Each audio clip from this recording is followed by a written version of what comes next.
More than 3 hours of One Piece theories for you to play in the background while you're doing something else. You've probably put it on to sleep or eat. If so, good night or enjoy your meal, and let me know in the comments what you're doing while you have the video playing in the background. Now, let's begin. You ever really wondered what Joy Boy's symbol actually means? That solar emblem that is shared by all the factions linked to him or the sun god in One Piece. In places like Alabasta, on Fishman Island, Shandora, Wano, well, I've been wondering too. And after years of obsessive research, I believe that I have finally deciphered it. If what I'm about to show you proves true, it would explain at least half of the biggest mysteries in the entire series. What exactly is the new dawn? Why Luffy must bring that dawn? What is the true nature of the One Piece universe, among many other unknowns? All this and much more is what we will address today in this mega theory about the Bagua. Get ready, because this is going to be quite dense and lengthy, and honestly, we really need to cover absolutely everything to get the full picture. But I can promise you that it will be well worth your time, and I also know that many people absolutely love these kinds of longer videos, and in fact, they mostly put them on when they're going to sleep, when they're eating, or doing anything else. You know, as always, good night or bon appetit, and I'd love for you to tell me in the comments what you're doing while this video is playing in the background, because you know I love reading your messages. Obviously, this kind of video takes a lot of work, so I'd really appreciate a big like and a subscription. And now, let's start the video. We will begin with the tiny spark that ignited this monumental theory, and we will conclude by unveiling a secret that could completely transform our comprehension of the world of One Piece. Are you prepared? Then let's commence. It all started by seeking novel approaches to understanding the mysteries of the past. While investigating how the poneglyphs might be deciphered, a truly intriguing idea emerged.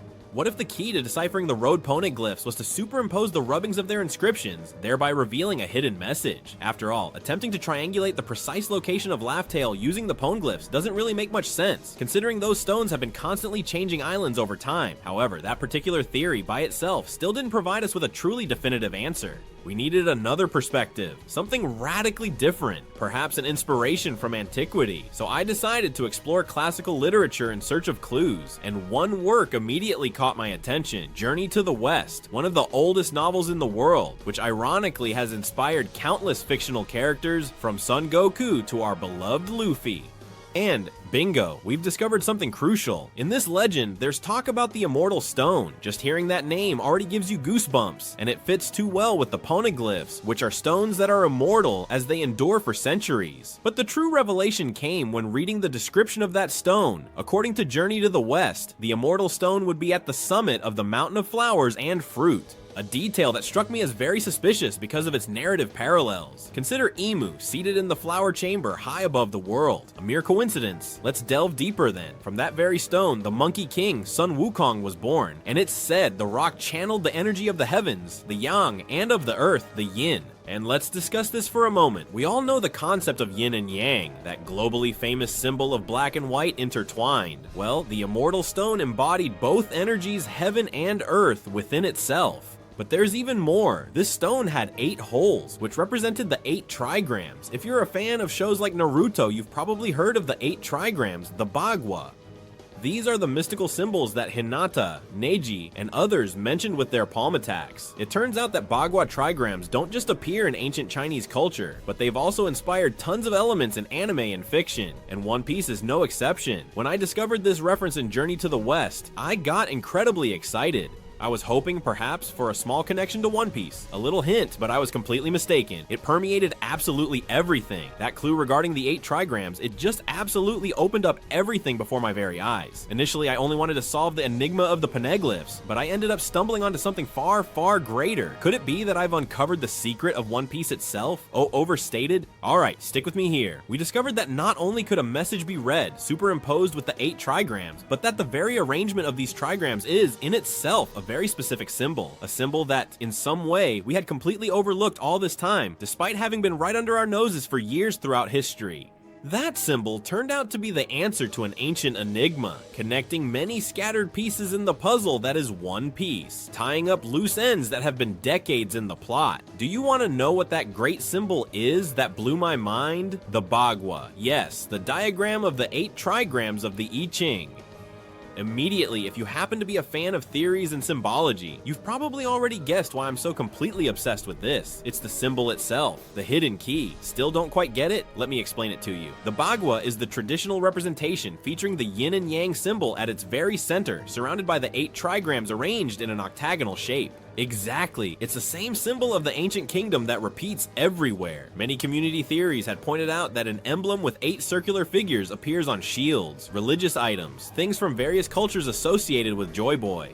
All these tribes, clans, and kingdoms, from Wano, Elba, Fishman Island, and Alabasta, seem to use variations of this sun symbol with 8 points or circles. For a long time, we simply interpreted it as perhaps representing the 8 great allied nations of Joy Boy in the past. That 8-pointed sun symbol was in my mind the symbol of Joy Boy, something I knew had to have a great hidden meaning, but I had never associated it with the Bagua. Honestly, it still surprises me I didn't realize it before, because as I delved deeper into the information, it became incredibly clear that Eiichiro Oda has been using the Bagua and its metaphysical principles as central inspiration. I not only believe that this ancient symbol represents 8 kingdoms or factions united by Joy Boy, I believe that Joy Boy's very role in the One Piece universe is constructed around these principles derived from Eastern metaphysics. I know it's a huge claim, but trust me, and just wait. We're going to descend step by step along the path of the Bagua because the revelations are just beginning.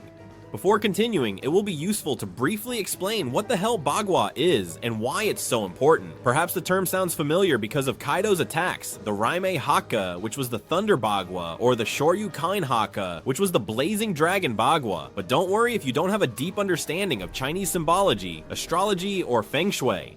It's normal that in the West, these concepts sound crazy to us, and we have no clue. So we'll break it down simply for everyone to understand. The 8 Bagua trigrams are symbols made of 3 lines, whole or broken, representing the fundamental duality of yin and yang in various ways. They are an essential component of the ancient Chinese text known as the Yijing, also known as the Book of Changes, traditionally used for the purpose of divination.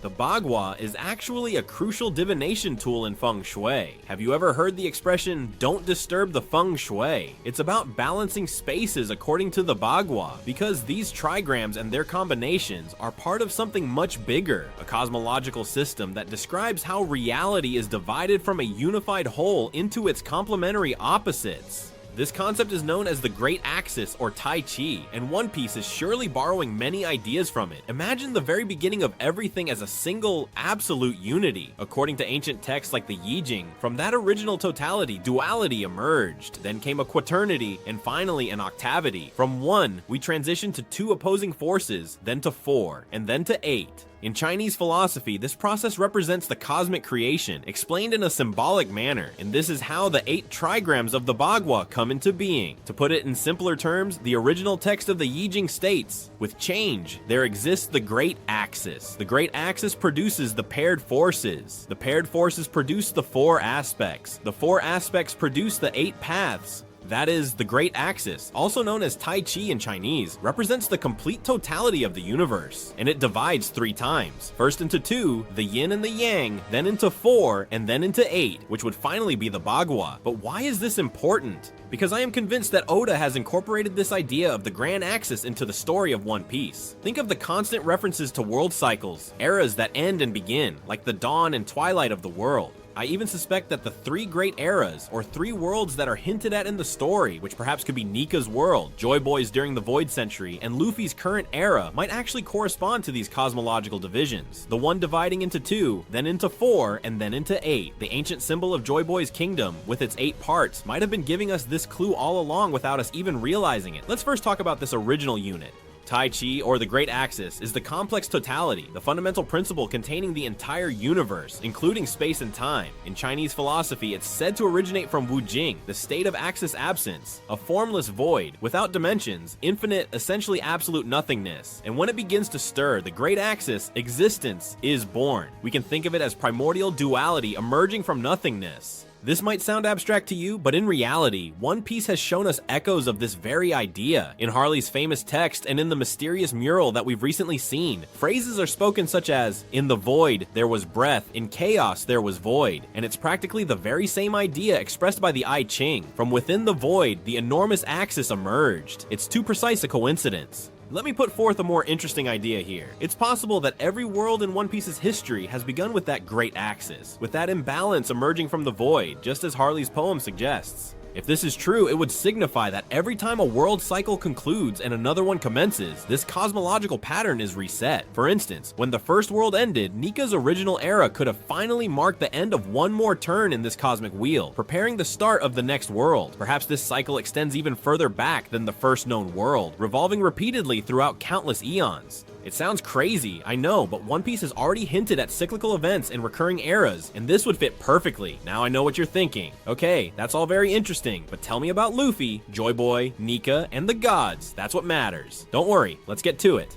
Let us recap. From the great axis emerged, which then divides into two opposing forces, and these two forms, as we have mentioned, are the yin and the yang, and now we move into much more familiar territory. Things like light and darkness, day and night, active and passive, masculine and feminine. In iconography, it is the well-known half-white, half-black circle, possibly the most famous symbol of all time.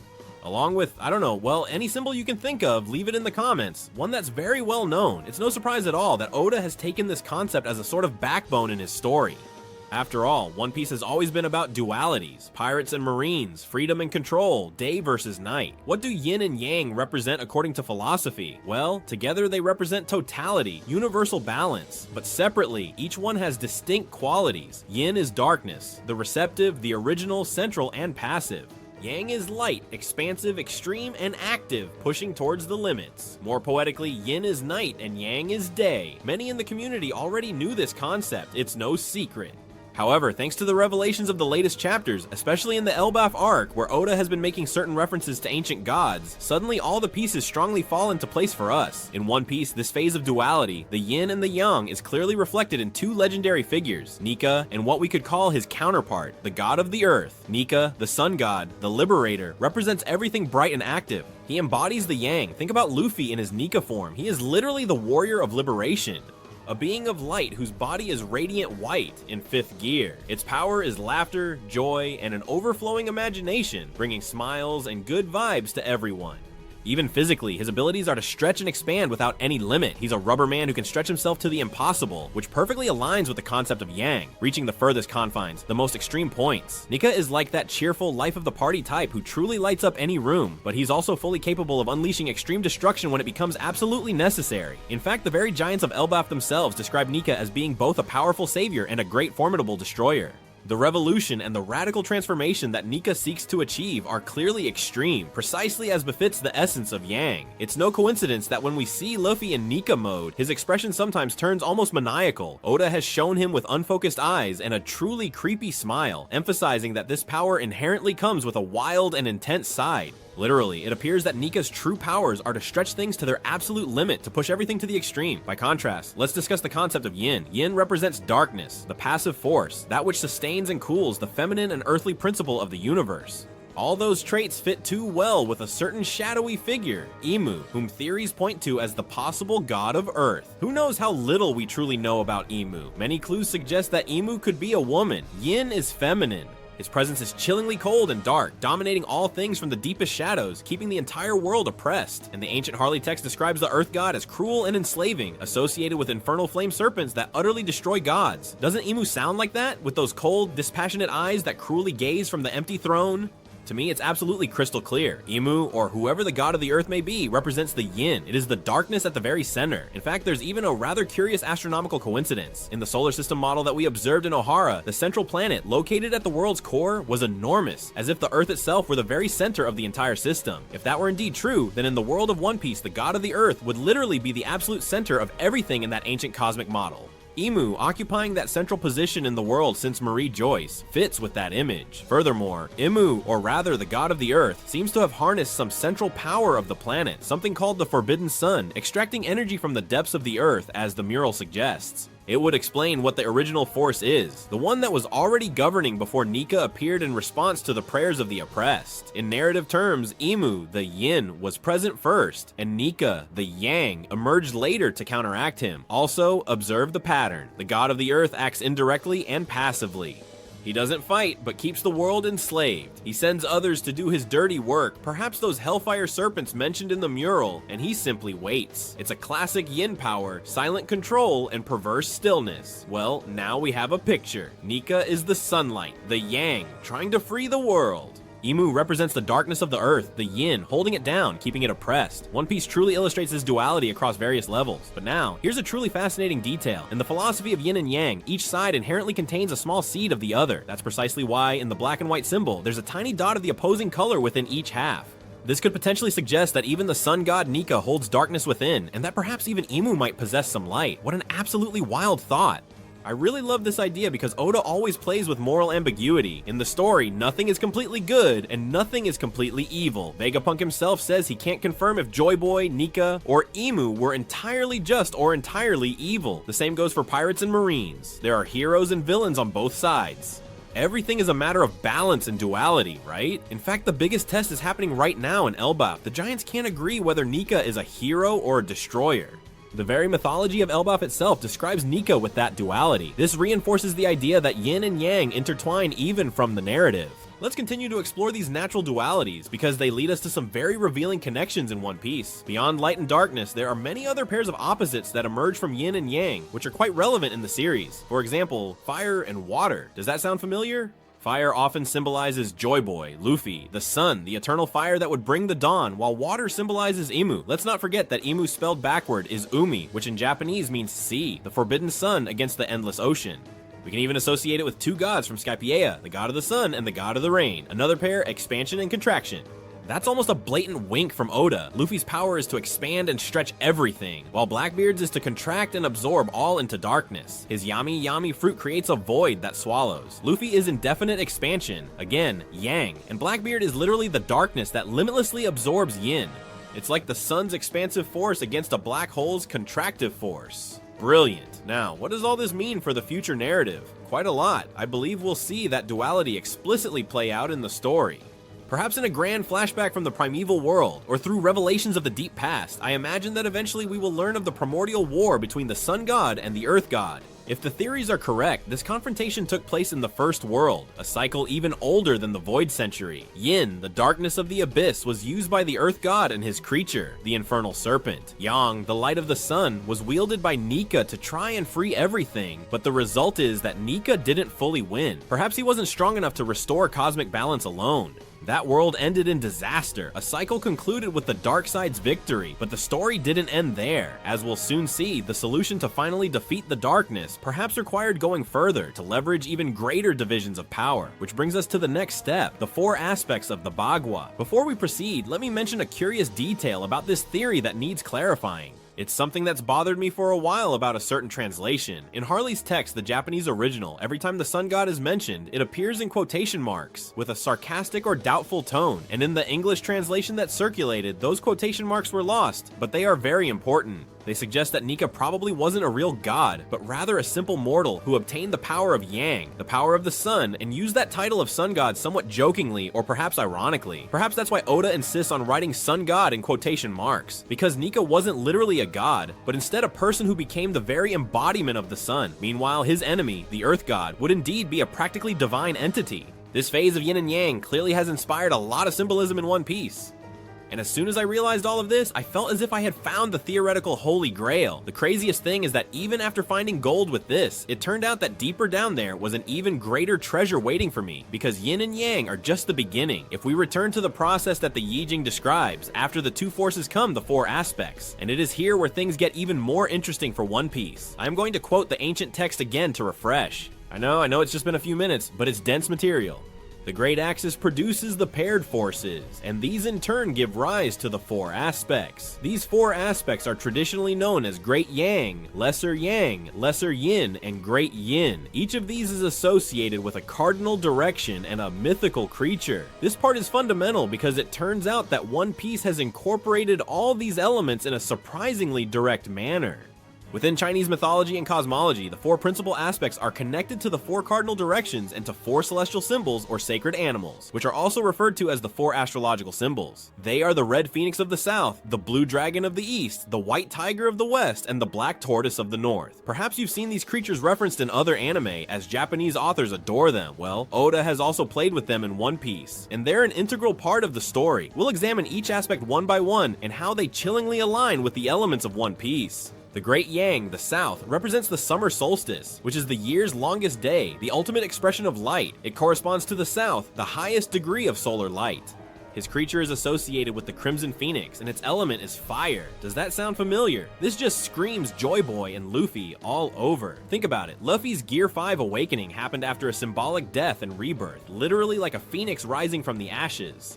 Furthermore, the Great Yang also symbolizes the cycle of death and rebirth, particularly associated with the summer solstice. In addition, Luffy possesses attacks such as Red Rock and Red Hawk, which conjure fire in the form of a bird, a blazing red hawk. Coincidence? Oda has been really emphasizing Joy Boy's connection to fire and the sun. Joy Boy is the one who wanted to bring about the new dawn. Luffy is the living embodiment of the sun god, Nika. However, the clearest connection is almost literal. Joy Boy had the Kozuki family create the poneglyphs, and the Kozuki clan symbol is a large red bird with a sun. It's basically a phoenix with the sun emblazoned. This is a perfect one-to-one correspondence with the Great Yang, the southern phoenix, and when I saw this connection in my head, I felt like Mario collecting all the coins in the game. It was an incredible moment to think, I've got it for this theory. Let's move on to the lesser Yang, the eastern one.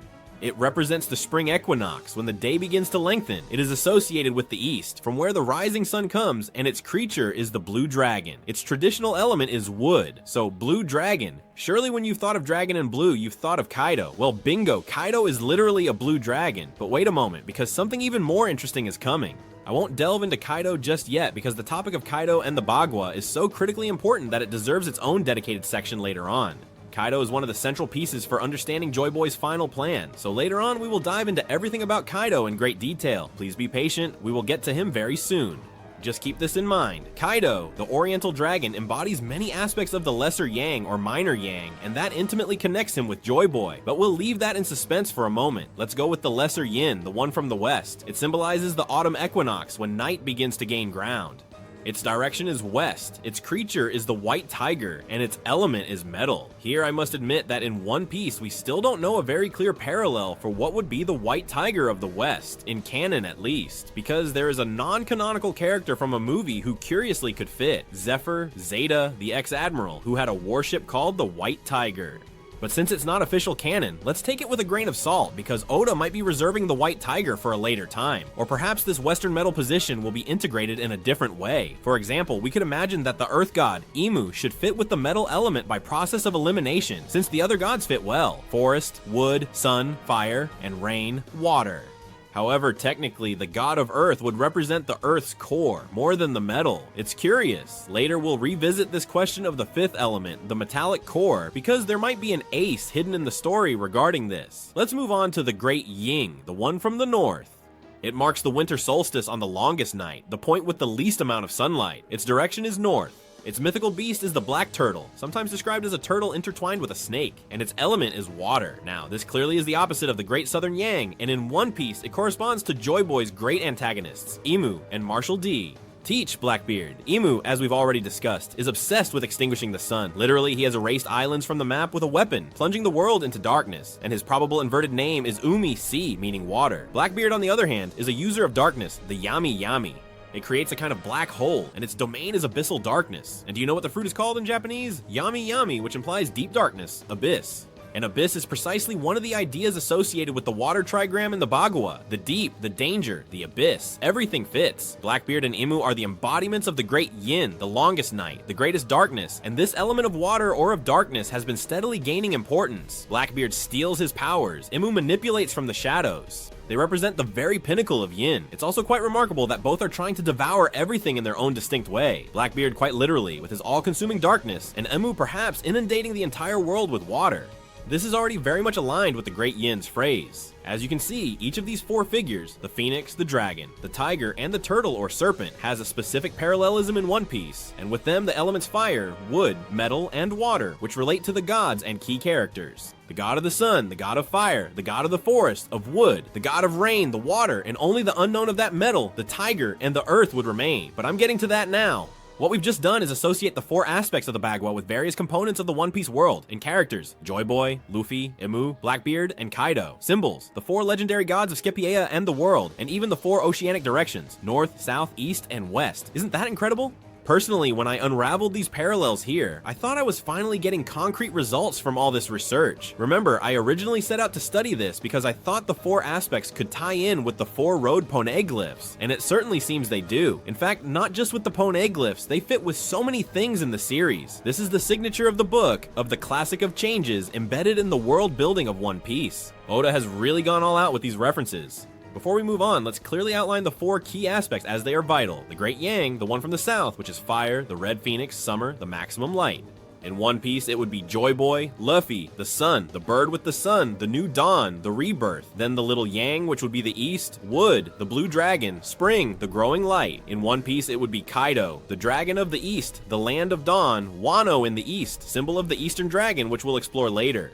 The small yin, the west, the metal, the white tiger, the autumn, the growing darkness. In One Piece, it would be a less clear case, perhaps in the future or in something hidden. We might have a possible connection with the earth god or a secret 5th element. The Great Yin, which represents the north, water, the black turtle and snake, winter, the minimal light, and in One Piece, it would be Emu or Blackbeard, embodying darkness, the abyss, the sea, the end of an era, the longest night. As you can clearly see, fire and water appear as direct opposites in all these aspects, and indeed, fire and water are presented as primordial antagonistic forces throughout the entire series. It's almost a cliche, the fire hero versus the water or darkness villain. But Oda has taken it to a cosmic level. Fire and water are opposites in every early stage of the Grand Axis. From the cycle's start, there's always a dark villain against a bright, fiery hero in every One Piece era. This deliberate repetition is crazy when you see it, and it doesn't end there. As I researched, more connections emerged, especially around these elements. I confess I was fascinated with every new revelation I found. It got to a point where I said, okay, if this were just about characters and factions, it would be great, but perhaps not so surprising, because many works use similar symbolism. But there are too many specific things aligning with this cosmology for it to be a coincidence.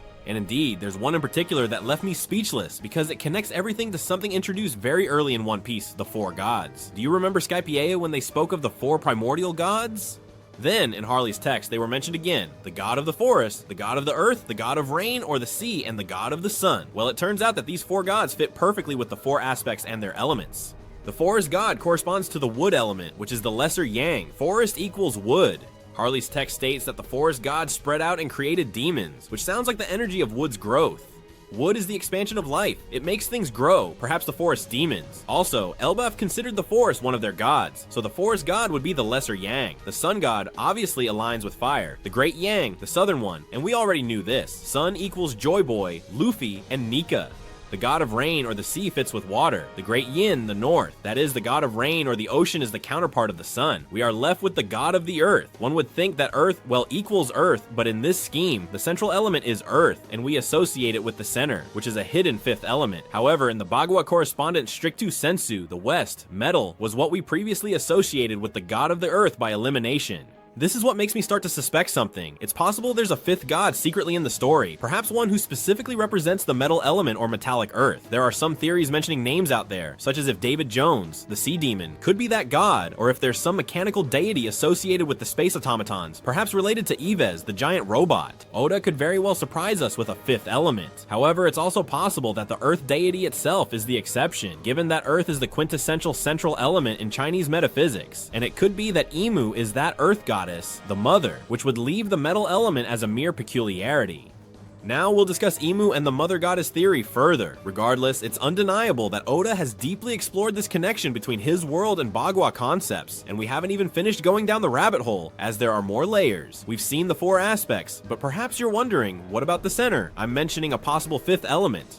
In some Eastern cosmological systems, in addition to the 4 cardinal points and their associated elements, a 5th central point is acknowledged. In the creature scheme, a 5th symbol is sometimes added in the center, the yellow dragon, the Kirin, which represents the earth as the central element. This is truly fascinating, because the Kirin subtly appeared in One Piece, as one of the members of the government's holy knights possessed the mythical Kirin fruit. Furthermore, in Asian culture, the Kirin is often associated with prosperity and is said to appear to unite kingdoms. Why do I mention this? Because if the four-road poneglyphs represent the four cardinal aspects that guide us to Laugh Tale, then Laugh Tale itself would be the very center, the ultimate meeting point. Imagine the four poneglyphs in the north, south, east, west, pointing to a central place, the final treasure. This fits perfectly with the concept of a Bagua, 4 points that guide towards a fifth hidden central point. Just before, we saw that in the Chinese Bagua, those 4 points are sometimes complemented by a fifth central element, the earth, the yellow dragon. Could it be that Laugh Tale is that figurative center of the earth? Personally, I think so. It could be that Laugh Tale is literally at the center of the world, perhaps under Mary Joyce or at some equidistant point from the blues. Simply, that symbolically it is the center that balances everything in the end. There are even theories that say Laugh Tale could be in the West Blue, geographically speaking, where Luffy would emerge once he completes his journey around the Grand Line. This is speculative, but let me tell you how it fits in. In the Bagua worldview, there's an interesting phenomenon. Sometimes it's said that the 4 aspects can have a fifth hidden aspect, which is the center. That center would be the Earth, represented by a yellow dragon. Regarding One Piece, think about the giant egg Roger had on the Oro Jackson. Many are wondering what was inside that egg. Some of us suggest, could it be a dragon or a Kirin? If Laugh Tale has something to do with a central dragon or a great unifying dragon, it would be a bombshell, but let's not get sidetracked.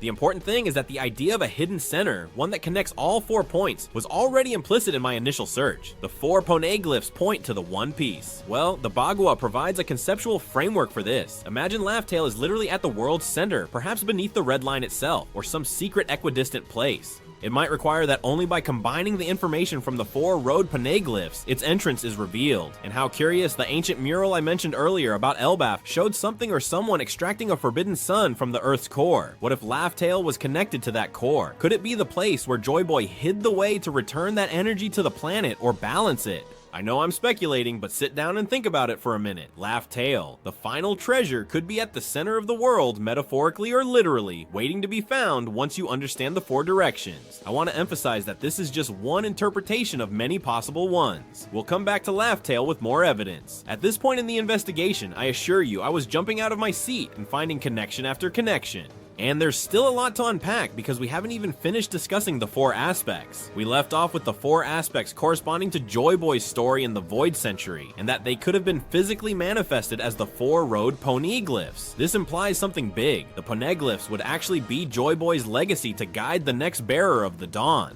That's why I said before that Joy Boy didn't win in his time, because if he had succeeded, Emu wouldn't be ruling now. Instead, Joy Boy apparently prepared a future plan using his knowledge, perhaps premonitory, so that someone could continue the mission. Does that seem crazy to you? Well, in the world of One Piece, it is possible to predict the future. We saw it with characters like Basil Hawkins, who uses cards to predict outcomes, Madame Shirley, who had a vision of Luffy destroying Fishman Island. Toki herself traveled to the future knowing she had to find the next Joy Boy. Everything suggests Joy Boy had some method of divination or prophecy, and this is where it all connects.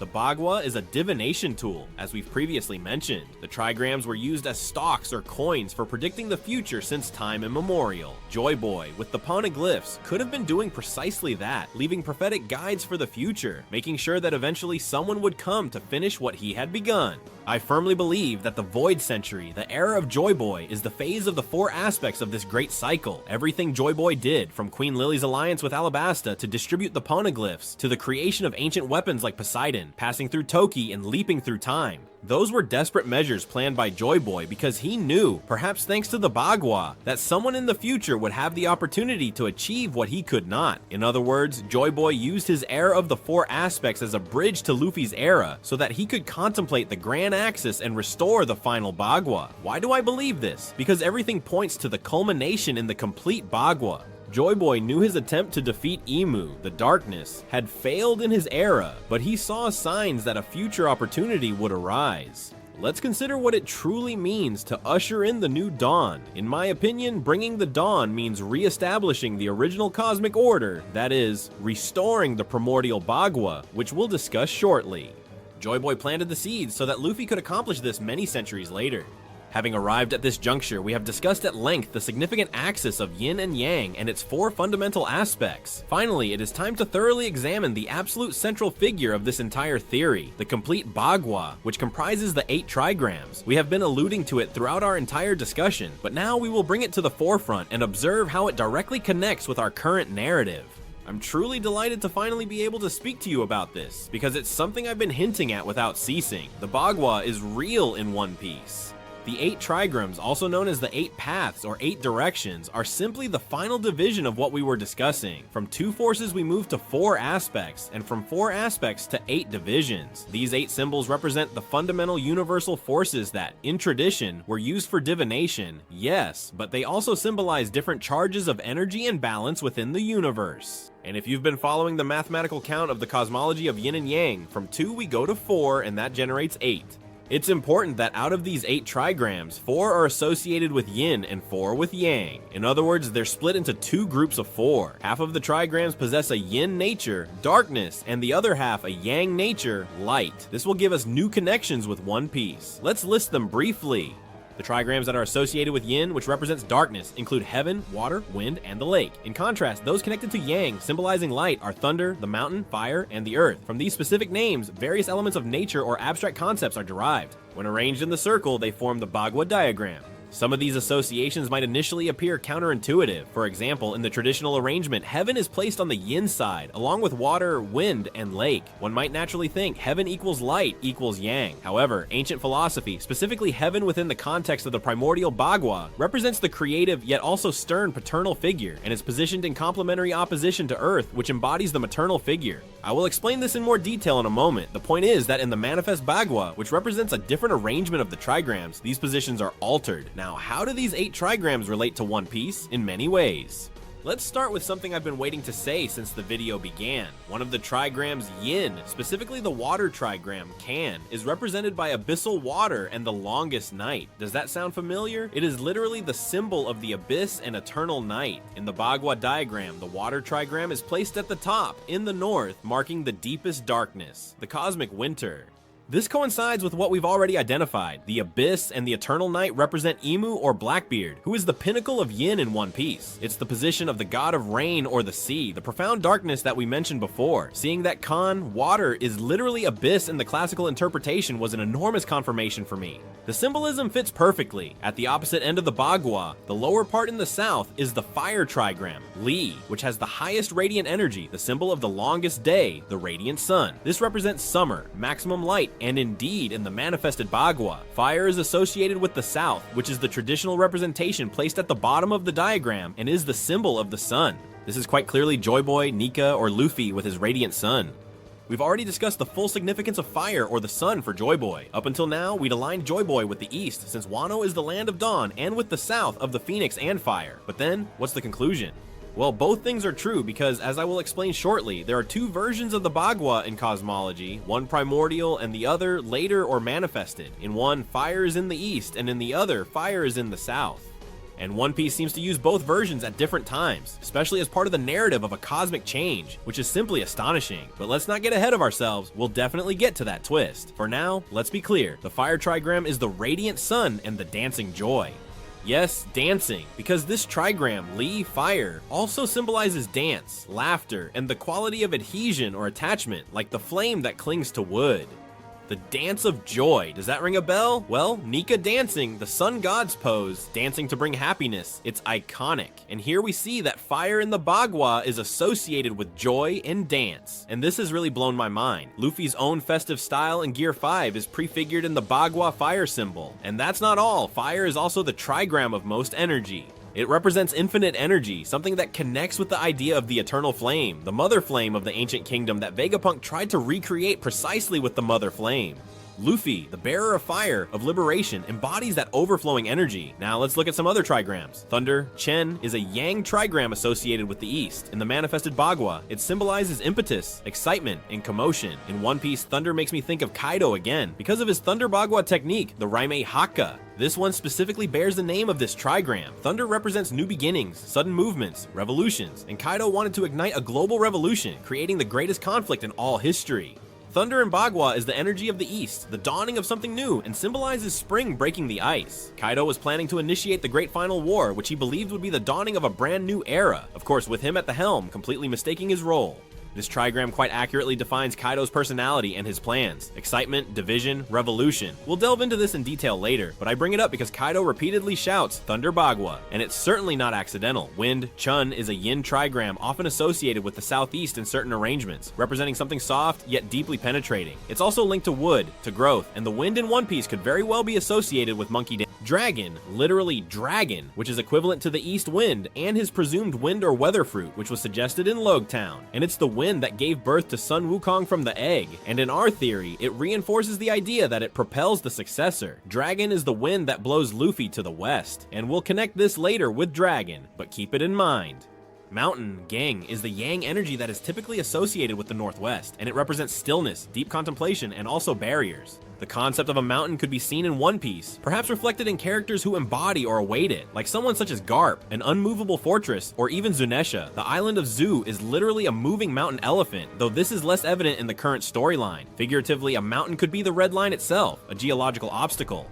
Lake, Dwi, is yin, associated with the west. It symbolizes serene joy and satisfaction, yet also something stagnant. A lake is water that is contained. This, to me, seems like the key for the ending. The lake represents the ultimate goal of the journey to the west. In the cosmology that I am putting forth, Luffy journeys from the east, from thunder, from revolution, to the west, to the lake, or to rejoicing. The lake is the reward, the celebration, and the peace after the storm. Think of Binks' sake and the song. Let's drink and sing until dawn, even if there's a storm on the horizon. In the end, there will be laughter. Perhaps a lake of sake where everyone celebrates. Later, we'll revisit this idea of the lake because it directly relates to Laugh Tale. Heaven, Chien, is yin in the Primordial Bagua, but in the later Bagua, it becomes yang and is associated with the Northwest. It represents creativity, the power of the sky, the firmament. It has a One Piece. It could be the idea of the sky era versus the sea era, as handled by the calendars. Later we'll touch on this. We could also associate it with the ancient sky god, perhaps. There are theories of an original fallen sky god, maybe a Lunarian, and interestingly, the sky could be represented by figures like Enel, who was believed to be the god of the sky or the moon, or by the Lunarian's legacy. For now, let's keep it in mind. The Earth Kun it's the Yin trigram representing Mother Earth, total receptivity, associated with the Southwest in the later arrangement, but in the Primordial, it was the Mother in the North. The Earth in One Piece clearly connects with Emu, and if we consider the Mother Earth goddess, or with Lily Nefertari Lily, the queen who perhaps formed an alliance with Joy Boy. Lily as a name means lily, which is a plant of the earth. However, the strongest association is with the Mother Earth versus Father Sky theory, a concept I will explain to you right now. Now, with all the trigrams on the table, I have to tell you something incredible. The literature mentions two Bagua arrangements. One is the Primordial Bagua pre-heaven, and the other, the Manifested Bagua post-heaven. These are two ways to order these 8 trigrams around the central yin-yang, and each has a meaning. The Primordial Bagua, that attributed to the legendary Emperor Fu Shi, is considered the arrangement of the former heaven, the original cosmic form existing before the manifest world. The later Bagua, attributed to King Wen, is the arrangement of the post-heaven, the way energies were ordered in the manifest world after a certain change. In simpler terms, the Primordial Bagua represents an initial, ideal, or earlier state, where heaven, the father, is in one place, and earth, the mother, in another, while the posterior Bagua represents the current state manifested after a great change. Guess what? One Piece seems to allude to both Bagua, hinting that there was a time when the world was turned upside down. In the Primordial Bagua, the trigrams are organized like a family. The father sky to the south, the mother earth to the north, and between them, 3 sons and their 3 daughters occupying the east and the west in pairs. In this ancient arrangement, fire and water are located in the east and the west, respectively, precisely where we initially anticipated. Fire in the east, rising sun, water in the west, sunset ocean. However, in the posterior Bagua, fire moves south and water north, with heaven and earth displaced. This change is precisely like moving from a calendar with the sky above to one with the sea above. Does that sound familiar? Exactly. History mentions that about 1500 years ago, civilization changed from the sky calendar to the sea calendar. This perfectly aligns with the idea that the order of things was inverted, shifting from a sky above the earth to a sea above the sky. I dare say Oda suggested this cosmic change in a historical key. But why does this matter? Because it implies that the Great War, or a past event, perhaps the Void Century War, or an earlier event, literally flipped the world, symbolically or even physically. The Primordial Bagua, heaven over earth, shifted to the later Bagua, water over fire. This means the Mother Earth goddess could have usurped the top position, placing the sea or water over the sky. In the new order, water, which is Emu, was above, and fire, the sun, was below in the energetic representation. This aligns with the theory that Emu and the world government established a new era centuries ago, perhaps sinking the ancient land beneath the sea. Remember the Great Flood? Well, now we know that Emu could flood large portions of the world. At the same time, many cultures began to worship the sea more, its tides or rains, than the sky. We have not only historical, but also narrative context. It is suggested that the original conflict might have been between a Mother Earth goddess and a Sky Father god. Several details point to this. For example, let's consider Emu, his fixation on Nefertari and Lily, his obsession with a woman from the past. Everything points to a passionate personal relationship, as if Emu had had a partner or consort. Let's also consider the recurring theme by Oda about love causing major conflicts. We saw it with Odahime, with Shirahoshi being loved or hated, with Shaki being a key figure in God Valley. Oda tends to weave romance into backstories. And if the Great War's origin was a love dispute between the sky, Nika Joy Boy, and the earth, Emu, a broken marriage that led to global chaos, the idea sounds wild, but it fits poetically. Joy Boy, or his predecessor Nika, perhaps was the husband of the earth goddess Emu in this first world. He was the god of the sun only by title, as he was the consort of the earth goddess who was ruling. At some point, he betrayed her to save the slaves or the oppressed. That's why they sarcastically called him the sun god, because he wasn't a true god, but a mortal who dared to defy the reigning goddess. This would fit the sun god notation we mentioned, and explain how someone gained the forbidden sun power, the core's energy. Perhaps Nika could only access that power by being near the earth goddess. Perhaps it was her husband or her partner who knew her deepest secrets or held her trust. This mythological drama, in the style of Uranus versus Gaia, the Sky Father against the Earth Mother, or even like Adam versus Lilith in other ancient tales, could be the very core of the story's beginning in One Piece. Include real mythological references too. Gaia, Mother Earth in Greek mythology, was betrayed by her children, leading to a family drama. Or the concept of Mother Nature versus humanity, which now appears in arcs like The Drought, The Earth's Punishment, or in Skepiea with land versus sky, or in Wano, an ecological imbalance. Oda always includes ecological and family themes. What if Emu turned out to actually be the original Mother Goddess Earth? Emu in Japanese could quite easily be a female name. Emu-sama even sounds rather maternal. I'm not sure why. And Joy Boy or Nika would be the father who sought to take the lead role and triggered a cosmic marital conflict. Modern indications point to Emu being a woman. It was revealed to us that Shaki was Hachinosu's crown jewel 40 years ago, basically the coveted pirate queen, and her romance with Rayleigh changed things. They're showing us powerful women pulling the strings. Lily's involvement in the world government's founding was crucial. It wouldn't surprise me if Emu were an original queen. If this were true, just imagine the scene. The first world was governed by the Mother Earth goddess with her consort, the Sun God, and all was well until her consort Nika decided to rebel out of love for humanity, seeing the slavery and suffering caused by his wife. A celestial war breaks out. Perhaps Nika convinces the others, the 8 allied kingdoms, to join him to overthrow the tyrant. War causes floods, a universal deluge trying to halt Mother Earth, submerging things or usurping her power. The world is turned upside down, literally, changing the calendar from sky to sea. In the end, Nika loses. He's defeated because he wasn't strong enough to defeat Mother Earth, who would be Emu, but he achieves something, snatching away her hope for a future. Joy Boy takes over after Nika and prepares the resurrection of the long-term plan. The Earth Goddess Emu now reigns over a flooded world, no longer over dry land, but a global ocean. Perhaps that's why instead of an earthly kingdom, a global maritime government is established, and Mukami, from a goddess of fertile earth, becomes a goddess of aquatic darkness. Umi, ocean? Since then, 800 years of night have begun, awaiting the new dawn. This might sound like crazy fanfiction, but Oda has dropped unexpected revelations before. Look at Im. The Harley text says they will surely meet again. It could be referring to the sun and moon reuniting, perhaps Luffy, a character associated with the moon, or the sun and Mother Earth confronting each other once more. There could be a suggestion of a final eclipse where the sun and moon combine, as has been hinted. At that point, I was already completely and utterly amazed. The entire story of One Piece could, at its core, be a romantic cosmic drama concerning the reunion after the separation of the sun and moon, or perhaps even the sky and the earth. And all the pieces fit. Oda is a big fan of Berserk, where there are eclipses and goddesses, a fan of Avatar, the sun and the moon. He could be building something this legendary.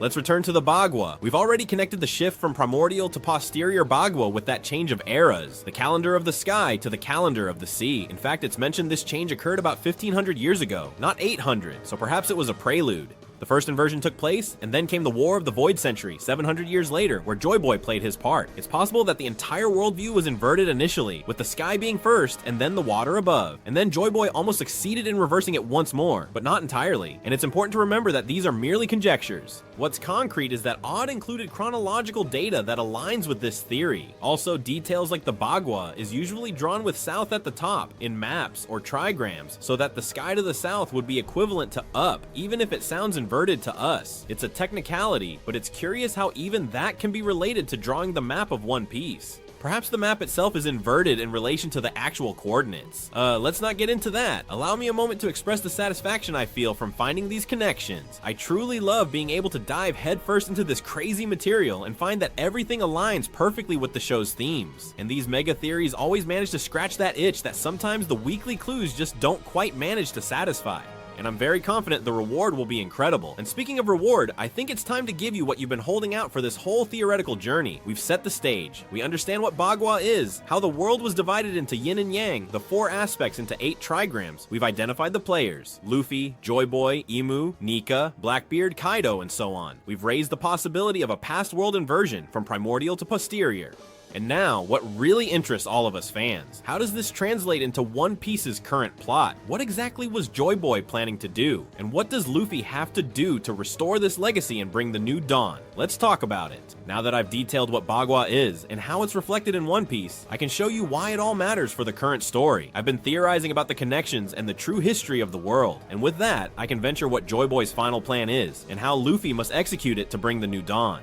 In my opinion, Joy Boy understood that since Nika's time, something went terribly wrong with the cosmic energies of the world. Put less poetically, the world was thrown out of balance. Yin triumphed in the past, and since then the One Piece universe has been misaligned. Light and darkness, the sun and the ocean, they are out of balance. That's why Luffy must restore the primordial Bagua, realign the heavens and the earth as they should be, and balance the yin and the yang. Just think about everything we've witnessed. The current sun god, Luffy or Nika, won't be able to simply defeat Emu with just his fists. Something much bigger is needed. Luffy literally has to bring the dawn, and now we know that this phrase hides the true meaning of restoring the world's original configuration.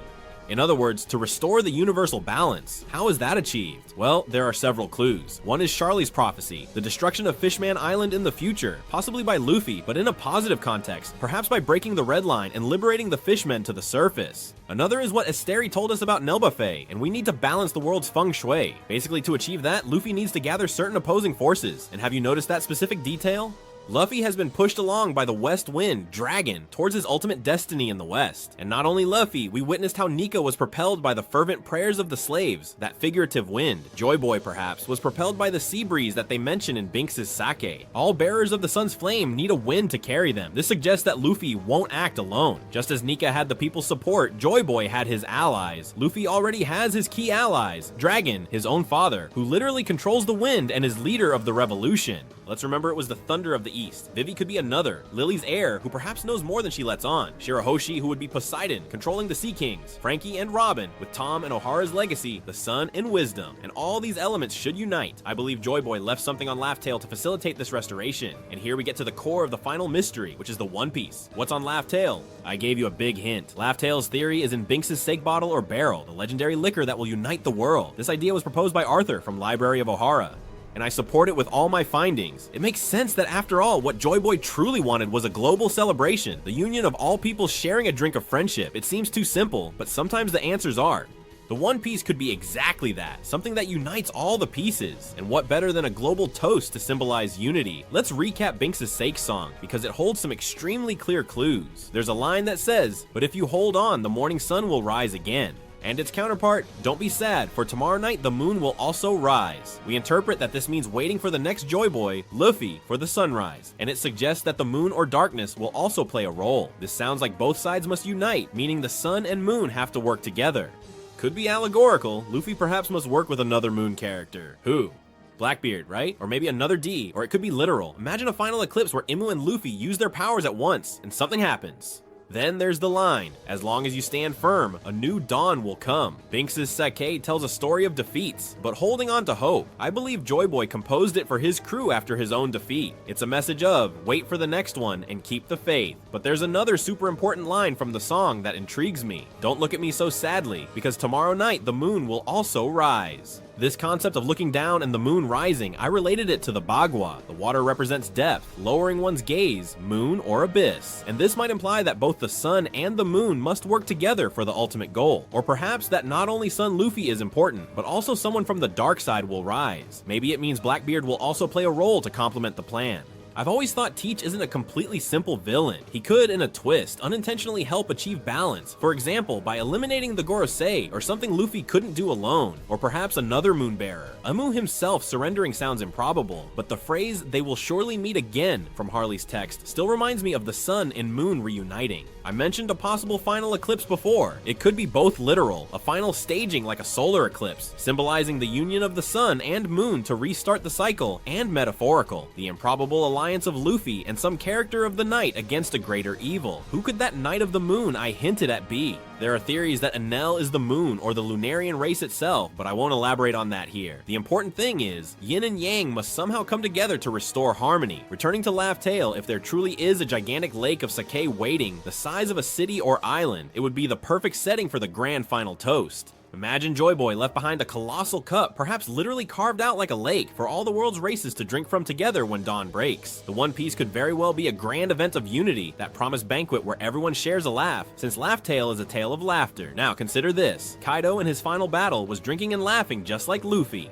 Both ended up laughing uproariously at one point, almost celebrating the combat. Kaido even stated that joy and drinking are part of one's strength. His most powerful technique, the Shuron Jake, the drunken master, made him stronger when he drank. It's ironic that Kaido, who wished to be Joy Boy, found his hidden strength in drink. Perhaps unknowingly, he was revealing the key to Joy Boy's true legacy, the celebration, camaraderie, and liberation through shared joy. Kaido drowned himself in alcohol out of depression, but his drunkenness found power. Luffy, on the other hand, always drinks to celebrate with his friends, and this is pure strength as well.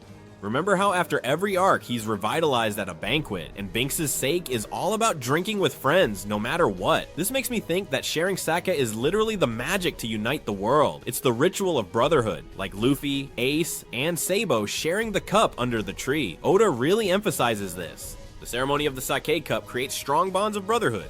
Now imagine scaling that to a global level.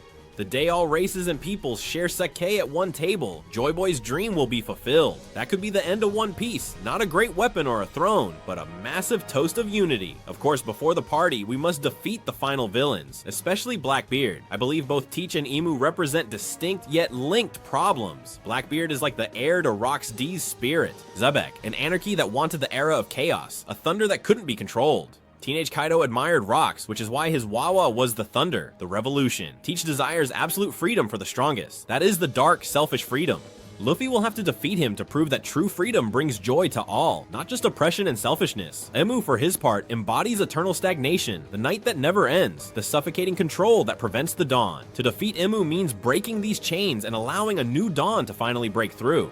Defeating Teach will mean uniting all the conflicting wills, because Teach truly represents a deeply twisted will. Ultimately, Luffy will defeat both Emu, who embodies the extreme Yin, and Teach, the corrupt Yang, and by doing so, he will finally complete the dream that was bequeathed to him, thus restoring the cosmic balance of the world. In terms of the prophecy, Luffy will restore the primordial Wawa in the modern era, returning heaven and earth to their rightful place, bringing the long-awaited dawn. When that happens, what will we see? The new dawn, possibly a literal impressive dawn, after some long night or eclipse, and all the world's people celebrating together. Countries like Wano, once isolated and now open, races reunited, fishmen on the surface, giants in society, the ancient sea, the celestial dragons overthrown, the will of D fulfilled, the people of D. They are the natural enemies of the gods, that is, of Emu, and in the middle of the celebration, Luffy achieving his dream, a banquet where everyone eats until they're full. Let's remember, Oda said that Luffy's still unrevealed dream is something childish and simple.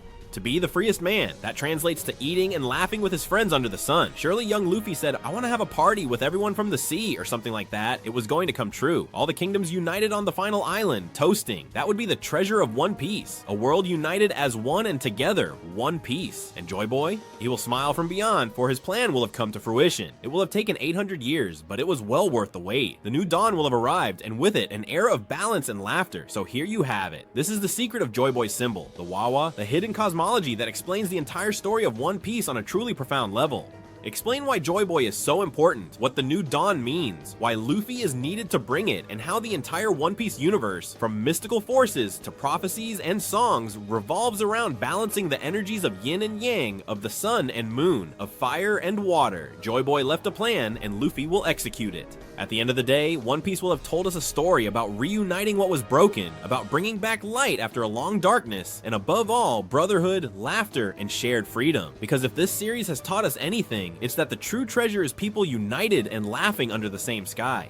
And that will be the most literal and symbolic sense, the dawn of a new world. Luffy in the modern age will restore the primordial Wawa, restoring universal equilibrium, and with that, finally the day will dawn that Joy Boy and so many have awaited for centuries. Let's begin with the theory, and I will divide it into a couple of parts. As I said, first we will have to review what happened in the last chapters, because certain information has been given that is very important, things we need to keep in mind, and I will also talk to you about how in the real world there are certain things that Oda has been able to portray in the work, and you will see some similarities that are too curious to think it's something random.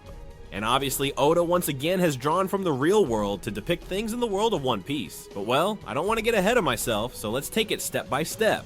The first thing I want to mention is that the basis of this theory is from chapter 1164 of the One Piece manga, a chapter in which many things happen. Ignoring the Domi Reversi to Zebek, we need to focus on a conversation that Zebek has with Emu, where they talk about Joy Boy, Davy Jones, they talk about the King of the World, about what happened a long time ago. And despite Oda continuing his habit of not wanting to reveal information to us 100%, it is true that he has given us certain clues and enough information to connect it with things from, as I said, more than 200 chapters ago, and start to trace a thread that will allow us to solve everything. The first thing I will talk about is the Davy clan. In this flashback, it has been revealed by Rox D. Zebek that his name is not Rox D. Zebek, but rather Davy D. Zebek introducing a new surname, introducing a new clan as he calls it, and this changes things a lot since he says he is a descendant of Davy Jones, whose real name was Davy D. Jones, implying that they are obviously from the D clan from the Davy clan. And this also implies that Zebek's son, who is Marshall D. Teach not be Marshall D. Teach, but rather Davy D. Teach, making this surname, continue to be passed down over the years, something that today we know is present with Teach being one of the leading figures in piracy worldwide, honoring what his father was in his time. Later in the video, we will discuss exactly who or what Davy D. Jones is. Let's talk about the real-world mythology that exists about him and review all the information we have about this character in One Piece. But as I said, we will do this later, because right now the only important thing is to remember and consider the topic of the Davy clan. Here I want to make a small parenthesis, and that is when this was revealed, I mentioned at the time that perhaps we should not rule out the possibility of the D and Monkey D. Luffy or Jaguar D. Saul, the very famous D, would mean Davy, and some might think this makes no sense, because why would it be called Davy D? Jones if the D means Davy? Well, this is something I mentioned at the time, and maybe I was called a bit crazy, but today it has gained a lot of traction, and what I personally understand is that over these 800 years that we know the Void Century and all the other things have passed, the information could have been misinterpreted or corrupted. And let's suppose that the word Davy was meant to be erased from history by the world government and they started calling it the D, but the same heirs of the Davy clan knew that the word Davy was something very important and that it came from Davy Jones. So perhaps with the manipulation of the information itself and the introduction of the letter D in many families, they interpreted that if they also came from that past, then maybe Davy Jones had a D without thinking that Davy was the same D just hidden. And this is something I see Oda very capable of doing. It's not what I'm going to focus on in the theory, but I do think it's important to mention it because what better way to hide the D than by putting it right in front of us? I mean, the logical part tells you it's not Davy, because obviously why would it have that D? And this would be a very good idea from Oda to say, hey, I told you, but you didn't want to see it, and obviously you weren't going to think about it because I was practically discarding it for you. When if you think about it with a bit of quote-unquote logic, it could be that this information over 800 years has been corrupted, moved, and distorted so that in this way the letter D becomes, well, Davy. As I said, I don't want to get too deep into this because it's not that relevant to the theory, but I do think it's important to mention it, and we're going to talk about the Davy clan. When we talk about the Davy clan as of today, we only know of 3 banners that were very important and still are today. The first is Davy D. Jones, who, as I said, we'll discuss all the information later, but we know he is a very important pirate in the history of the One Piece world. Then we have Davy D. Zebek, who was another very important pirate, and here we see his end in God Valley, possessed by Emu, and also trying to create a kind of void around him, erasing his name from history. And we have Davy D. Teach who is the last standard bearer of this surname, of this clan, and who we assume will reach the end of One Piece and will have some kind of fight against Emu or some kind of war, or will unleash something.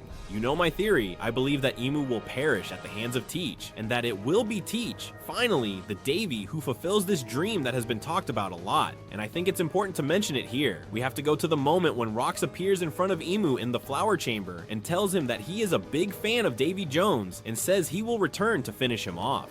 He sends him a message, he sends him a threat, he tells him he will return and accompanies it with the mention of Davy Jones, which at first might seem like something just put there for the sake of it, and later we see it gains much importance because Xebec reveals that he is a descendant of Davy Jones himself.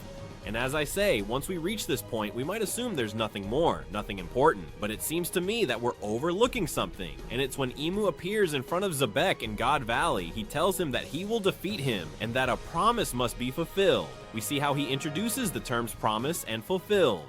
This is something we have seen for a long time in One Piece. Let's remember, for example, Joy Boy's promise to the first Fishman princess, which he couldn't fulfill and ended up in the apology letter on the poneglyph we also found on Fishman Island. And then later, when Emu applies the Domi Reversi on Xebec, we see how Emu says to end this right now, to end Davy's dream. And this, which at first seemed like just random words, becomes very important because Emu uses it to his advantage and performs the Domi Reversi with the sole objective of ending the bloodline of the Davy family, ending his wife Eris, and ending his son Teach, since the others had suffered the effect of the Domi Reversi and had already been taken out of the way by Rox. Then, Emu himself, who knows about Davy Jones, makes us understand that Davy's dream is something that goes beyond. It's like a kind of will. It's something important, and we are going to see that perhaps this has been in the work for a very long time, maybe 15 years. And we have to go back to the island of Jaya, where we find Marshall D.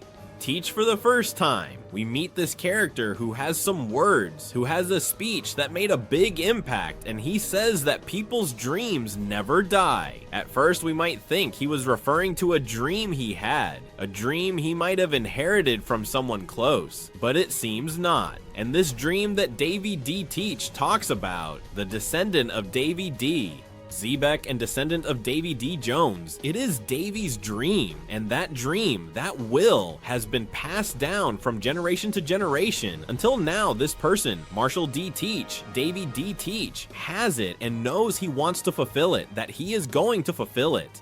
Let's also remember that when the name was revealed in the conversation between Rox and Harold, Xebec revealed that he told his son to trust the Davy clan, which were very important words, because obviously if he tells him to trust the Davy clan, and now they talk about Davy's dream, and we take into account Xebec's own words when he encountered Emu in the flower chamber, where he told him he would finish him, then there is a dream to fulfill. And what is that dream? Well, now we can go to this. As I said, we are still in chapter 1164, and we see that Emu starts applying the Domi Reversi to Xebec, and while Xebec resists the effect of the Domi Reversi as much as he can, we see that they have a brief conversation, and Xebec says to Emu right to his face, Davy D. Jones, that is the name of the ancient king of the world. Very important this, because he is using the term king of the world. Really, it is important.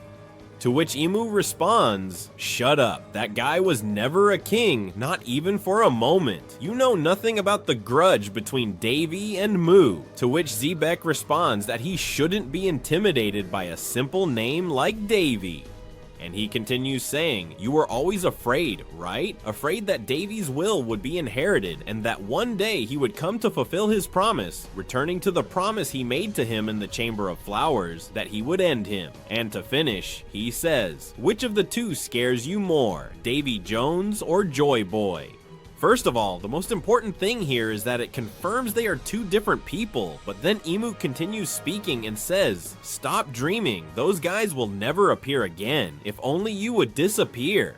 And this is truly crazy, because even though it seems like it doesn't go further and doesn't address anything important, it has given us enough information to trace different things and different patterns that are very interesting.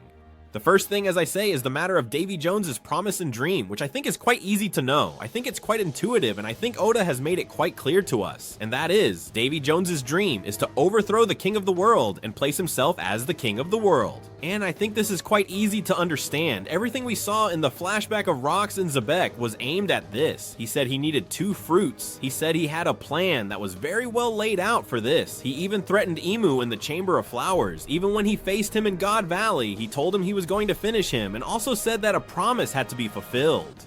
I think this is quite simply reflected in the manga, and I think it's something that at first you might not think about, but when you analyze it a bit, you say, hey, I think they've served it to me on a silver platter. I think it's quite easy to understand. So, well, the first thing is that we are already clear that the promise, the objective, the will that Davy Jones has is to overthrow the king of the world and make himself the king of the world, well, again.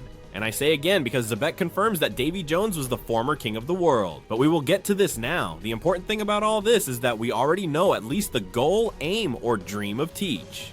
We know that he is preparing something, and we know that he is going directly after Emu. This character, who perhaps has gone a bit unnoticed, I have already mentioned in the latest videos that despite Oda wanting to make us see that he is a bit missing and not in the main spotlight, is a character that truly should be greatly feared. The first thing is that he is a character with a huge army of people with devil fruits. He has a very powerful crew. As of today, he possesses the location of 3 road poneglyphs that he stole from Trafalgar Law.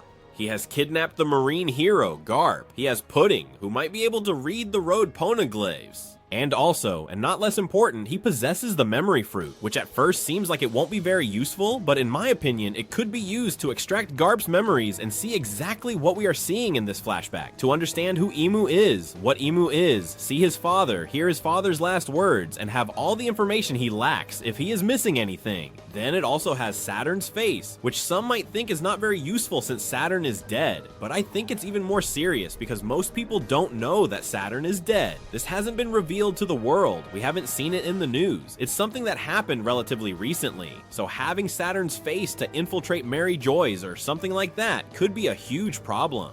And going back to Garp, let's remember that his goal was to make Hachinosu a country to be able to go to the Reverie. And obviously he wants to go to the Reverie to do something dangerous. What? Well, to go after Emu. And if all this were not enough, he will also have the location of 2 ancient weapons. And you might think, why is that? Well, let's remember that Katarina Devon and Van Augur took Caribou to Teach. And Caribou knows the locations of Shirahoshi, Poseidon on Fishman Island, and of Pluton in the land of Wano as well. Therefore, even though Oda has taken Teach off the screen and out of the main focus, it is something very important to keep in mind, and I think he will be a worthy successor to both Davy Jones and Davy and Zebek. But now that we more or less have the promise of Davy Jones and more or less have all this clear, let's go to the information given to us. And they tell us that Davy Jones is the former king of the world. But let's look again at Emu's reaction to these words. And Emu says, shut up. That guy was never a king. Not for a moment. You know nothing about the grudge that exists between Davy and Mu. This is important to me because I think it reveals several things. The first thing is that the original king of the world, the first one, was Davy Jones. He was the first. And then Emu somehow took that throne and became the king of the world. But the important thing is the words he mentions. And he says that he knows nothing about the grudge that exists between Davy and Mu. Here, I must say that the only doubt I have is whether he is referring to the Davy clan and the Mu clan, which is something I made up. The Mu clan, it hasn't been revealed. But considering that the Davy clan exists, perhaps he is not speaking about himself and is referring to the family, the Mu clan, and that they are 2 clans that have been in conflict for a long time, which is why he uses the word resentment between them. But if not, the simplest option is that there is resentment between Davy Jones and Emu. But why the word resentment? Why does he get indignant when he is told he was the king and Emu tells him that he was never a king, that Davy Jones was never a king, not even for a moment? What I take from this, in my opinion, is something very simple. And it makes me understand that, as I say, Davy Jones was the king of the world. He was the king. He was the person who ruled. But Emu, I understand, was perhaps a friend of Davy Jones. And at some point, this person, Davy Jones, did something that Emu didn't like. Did something that made him not consider him as king. And we will discuss this more later because there is truly a biblical story that could be somewhat related to this. And then I will let you speculate as you wish. But what I think is that when Davy Jones did something he didn't like, Emu somehow accumulated hatred and betrayed him, overthrew him from his position, and made himself king of the world because perhaps he was doing things that he didn't agree with. Maybe Davy Jones wasn't as bad as we think. Maybe he took being the king of the world a bit as a joke, a bit as a game or something like that. And maybe Emu thought that wasn't kingly, that perhaps the figure he worshipped, which was Davy Jones, wasn't as godlike, so to speak, and decided to take the position himself and show that he could be the king of the world. And this is what he has been trying to avoid for so long, that the promise of Davy Jones that surely his last words would be the same as Zebek told him in the Chamber of Flowers, that he would return, that he would finish him, and that he couldn't stop him. Perhaps also speaking of the inherited will and instilling this fear in Emu, because we see that when he is mentioned, he becomes extremely nervous, and then says that those two, both Davy Jones and Joy Boy, will not reappear. So with the word resentment introduced and Emu's reaction, the feeling I get is that somehow he betrayed the king of the world at the time and overthrew him. It's not that they were enemies from the beginning, but there is resentment because perhaps Emu felt betrayed, and that's why he betrayed him. Let me explain. Perhaps Davy Jones did not take any physical action to betray Emu, but by doing certain actions that he did not consider kingly, that's why he denies that Davy Jones was the king. Emu decided to betray him, and somehow in his mind, he believed it was right because he was not a good king, because he did not act well, and he considered it a betrayal both to Emu himself and to the position of king of the world. And as a result of all this, as I say, Emu was put in place, and everything that followed came. At this point, it might seem like we have already discussed everything important, but no, we have much left. And it also mentions Joy Boy, which is important because it confirms both that Davy Jones and Joy Boy were two different people, and that, well, Joy Boy was not the king of the world. Some might say, hey, why wasn't Joy Boy the king of the world? Why do you say it with such certainty? Well, this is simple, and we have to go to the Egghead arc, where we saw Emmett appear, who was a friend of Joy Boy, likely a crew member, and Emmett did something many times during the arc, which was to apologize. He apologized to Joy Boy. Do you remember why he was apologizing? He apologized because he couldn't make him king, and here you might think that perhaps he was referring to not being king of the pirates, but no, he was referring to not being able to make him king of the world. Why do I say this? Because if we go to chapter 967 of the manga, where Roger finds the One Piece and becomes the king of the pirates, we see that this title is something Roger seems to obtain for the first time. It wasn't something that was up in the air like today, where we know that many people want to be the king of the pirates, but rather it was a kind of title that Roger somehow created. And I read the people's dialogues to you as they are. We see that a bunch of newspapers are falling where they say that Roger has obtained the One Piece, and we see that people say, Roger's pirates have done it. They have circled the world like no one has done before. Finally, we have the champion of the seas. He is the king of the sea. He is the king of the pirates. And then we have Roger's own reaction upon learning that he has been given that title. And we see Rayleigh, who is reading the newspaper in front of Roger, reading what it says, and he says, fame, wealth, power, the man who achieved it all, the king of the pirates, Gold Roger. And Roger says, it's Gold D. Roger, but that Pirate King thing doesn't sound bad at all. And then Roger's crew says that now they understand everything. They understand why the world government hides his name. But as we see, Roger says that the Pirate King thing doesn't sound bad, as if implying that it's a title he hadn't heard before, but it was given to him, as if saying, hey, well look, the Pirate King thing doesn't sound bad. Roger's reaction indicates that it is not a title that already existed and that he wanted to achieve, like saying, look, I am finally the king of the pirates, but rather it is a title that has been attributed to him. In fact, if we look throughout One Piece, when they talk about the Pirate King, they always relate it to Roger. They say, I want to be the king of the pirates like Roger, but they can't give you another example. That is to say, it is a title that was created with Roger, so in the Void Century, the title of King of the Pirates probably did not exist, or at least not in this way. Therefore, probably in the Void Century, this title did not properly exist, as I say, as a title, the title King of the Pirates. So, if the Pirate King didn't exist, the only king there was, as confirmed by chapter 1164, was the king of the world. So if Emmett apologized because he couldn't make Joy Boy the king, it was precisely the king of the world, implying that they lost the war as we saw in the mural and couldn't make him king of the world. And this war, which many of us would think was perhaps against Davy Jones, seems not to be the case, that this war was against Emu. So the order of events would be something like Davy Jones was the king of the world, Emu took that position, and then Joy Boy went to try to take this position as well, and finally they lost. Here it is important because perhaps it could now surprise us and outline a slightly different story, with something that I will later explain by talking about Davy Jones. The things we have seen of him in One Piece, real-world mythology, and other things. We might suppose in some way that Joy Boy and Davy Jones were perhaps friends, or got along well, or maybe did not get along badly at all.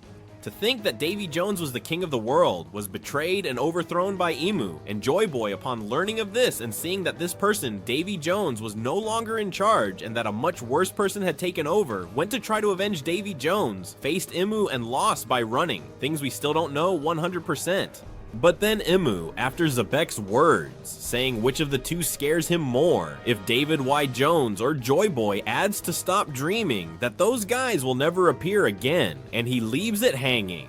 This is very, very, very important because if we go to chapter 908 of the One Piece manga, right in the chapter where Emu appears in front of the 5 elders, we have a scene that is very important, and we see in the flower garden that Emu has some photos that are cut up and stabbed. And whose photos are these? The first is Shirahoshi's, which is pierced. And this is important because we saw that while Roger was leaving Fishman Island, the Sea Kings were talking and saying that finally the two kings would meet again, that it would take 10 years to be born and 15 to grow enough, referring to Shirahoshi. Also because they themselves define him as their king, and then we saw that Shirahoshi, being Poseidon, has the ability to control them. She is their queen, so to speak. This is the first thing, and obviously she is an extremely important figure for the Void Century, for the history and future of One Piece, and for Emu. And then there are 2 photos which are of Luffy and Teach.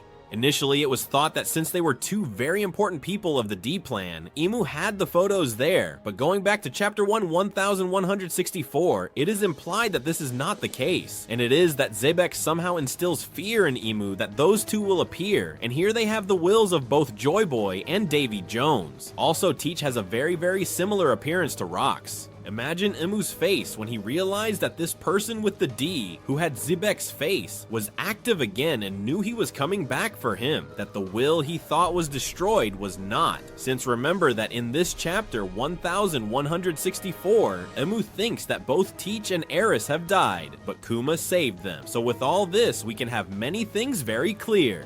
First of all the clues that Oda has left us, and all the indications of Emu's concern with the photos. Then the theme of dreams, the promise, and everything related to Davy Jones and his inherited will, which today resides in Teach.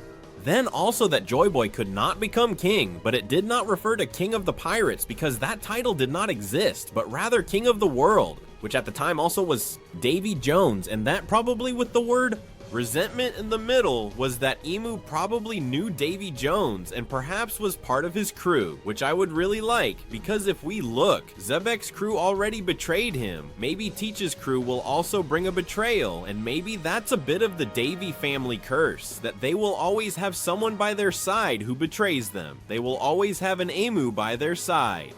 But there is still much to discuss, because we are going to explain and comment on who Davy Jones is in the world of One Piece and who he is in the real world. And I am going to explain to you all the mythology of Davy Jones. I am going to tell you a story of biblical references that also refers to what Davy Jones later became and the origin of the name Davy Jones. And then you will see how all this relates very easily to One Piece, and I will even leave it to you so that you can make the connection.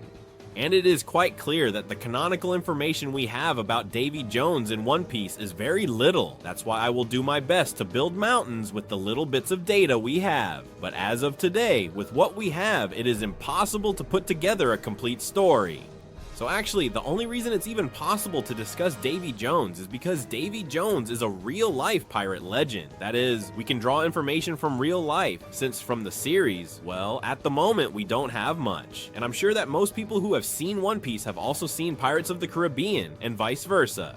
I, for example, have not seen Pirates of the Caribbean, but I had to research to make this video. I should watch them? Let me know in the comments. As I was saying, Davy Jones is a very well-known name in popular culture, and it is logical to assume that although there will obviously be some differences, much of Davy Jones's story in One Piece will be based on existing mythology, just as Oda has done with other legendary characters. Exactly like the character of Loki, the giant prince, because if we look at him and compare him with the Loki from Norse mythology, at first glance, they are very very different, but in the fundamental and most important aspects, they are essentially the same, while being, as I said, quite different at the same time. Anyway, I might be going on a bit, but I want us to think of Davy Jones with that mindset. This is how Oda usually works. The better you understand the legend that inspires a character, the better you will understand the character itself. So let's start directly with the story of Davy Jones in mythology. And it is much simpler than one might think, because unlike many characters from various mythologies that Oda has adapted in One Piece, Davy Jones himself does not have a very concrete story.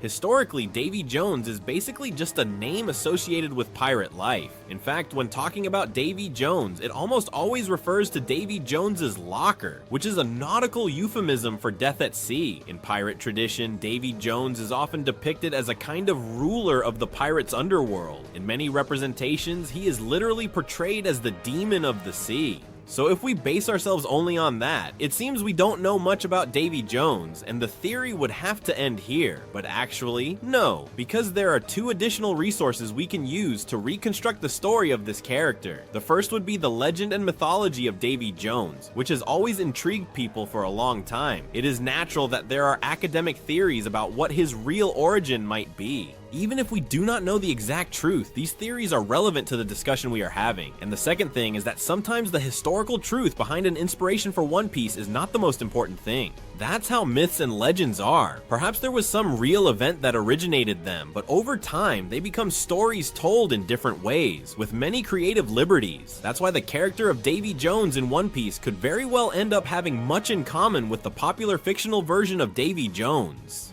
For example, as I say, the one from Pirates of the Caribbean, besides the little we know in the manga, Oda is not exactly a purist of mythology.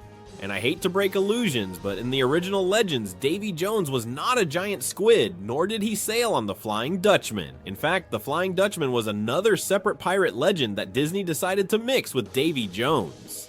And it certainly worked for them. Legends and myths tend to be that malleable. Well, here's a brief summary of the story of Davy Jones according to Disney in Pirates of the Caribbean. Originally, Davy Jones was simply a man, a pirate, and a sailor. The exact circumstances vary in the stories, but essentially Davy Jones fell in love with a beautiful and fickle sea goddess named Calypso. As proof of his love, he agreed to fulfill a task that the goddess assigned him, to guide the souls of those who perished at sea to their eternal rest. The idea is that Davy Jones could only return to reunite with Calypso on her island once every 10 years. He accepted that deal out of love, but he was deceived and betrayed. When he returned to the island after 10 years hoping to find her, Calypso was not there. It's curious because many think of Davy Jones as the devil of the sea, but in Pirates of the Caribbean, the real devil is Calypso. Davy made a deal with Calypso, who would be the equivalent of the devil in that story.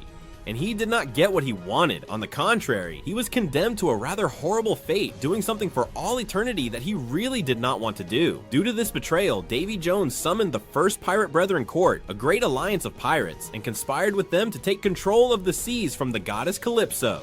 Ultimately, the Brotherhood managed to imprison Calypso by trapping her essence within the body of a mortal woman. Despite achieving revenge this way, Davy was still devastated by the love he had for her, so much so that due to the pain he felt, he tore out his heart with his own hands and locked it away in the famous dead man's chest. In practice, you can see it as Davy Jones removing his own soul. After that, he became an evil being, renounced his sacred duty of guiding souls in the afterlife, and instead began recruiting those who did not want to die into his crew, basically enslaving fearful sailors.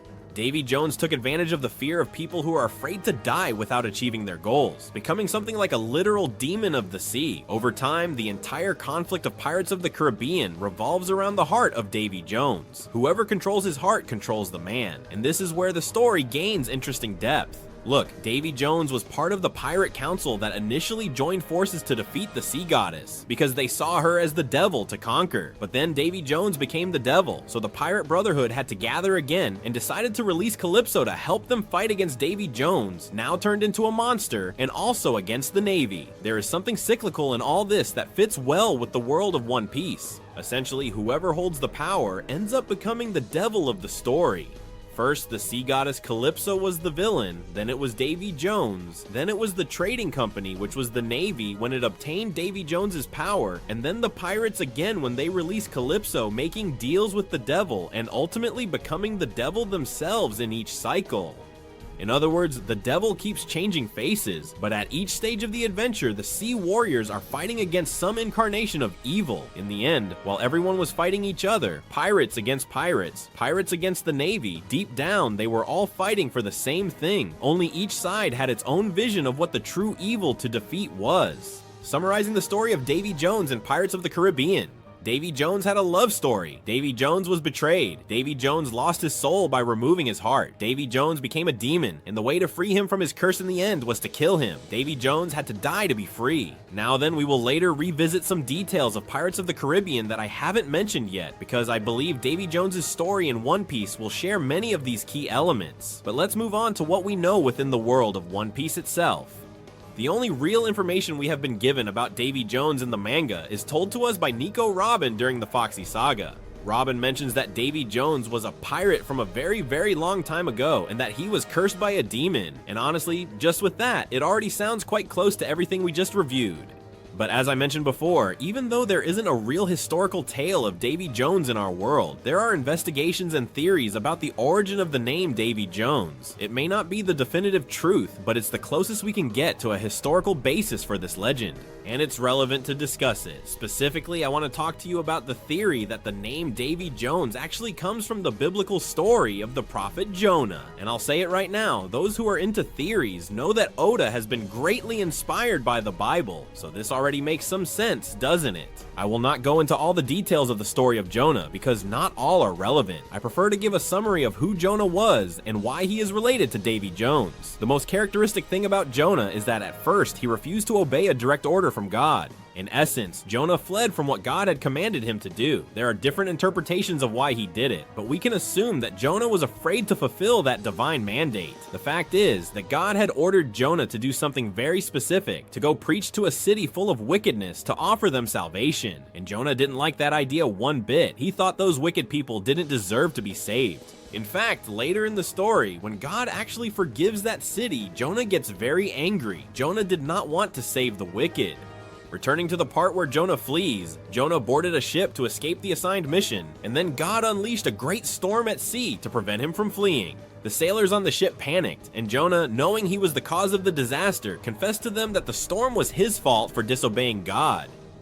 He even told them to throw him into the sea to calm the storm and save their lives. This shows that Jonah was willing to face the consequences of his actions. He himself offered as a sacrifice to appease divine wrath. Although more than genuine repentance, it seemed basically a kind of resignation. Basically, Jonah preferred to die rather than fulfill the order of God that he so detested. Then, in the midst of this furious storm, the sailors finally threw Jonah into the sea, but God had no intention of Jonah dying there.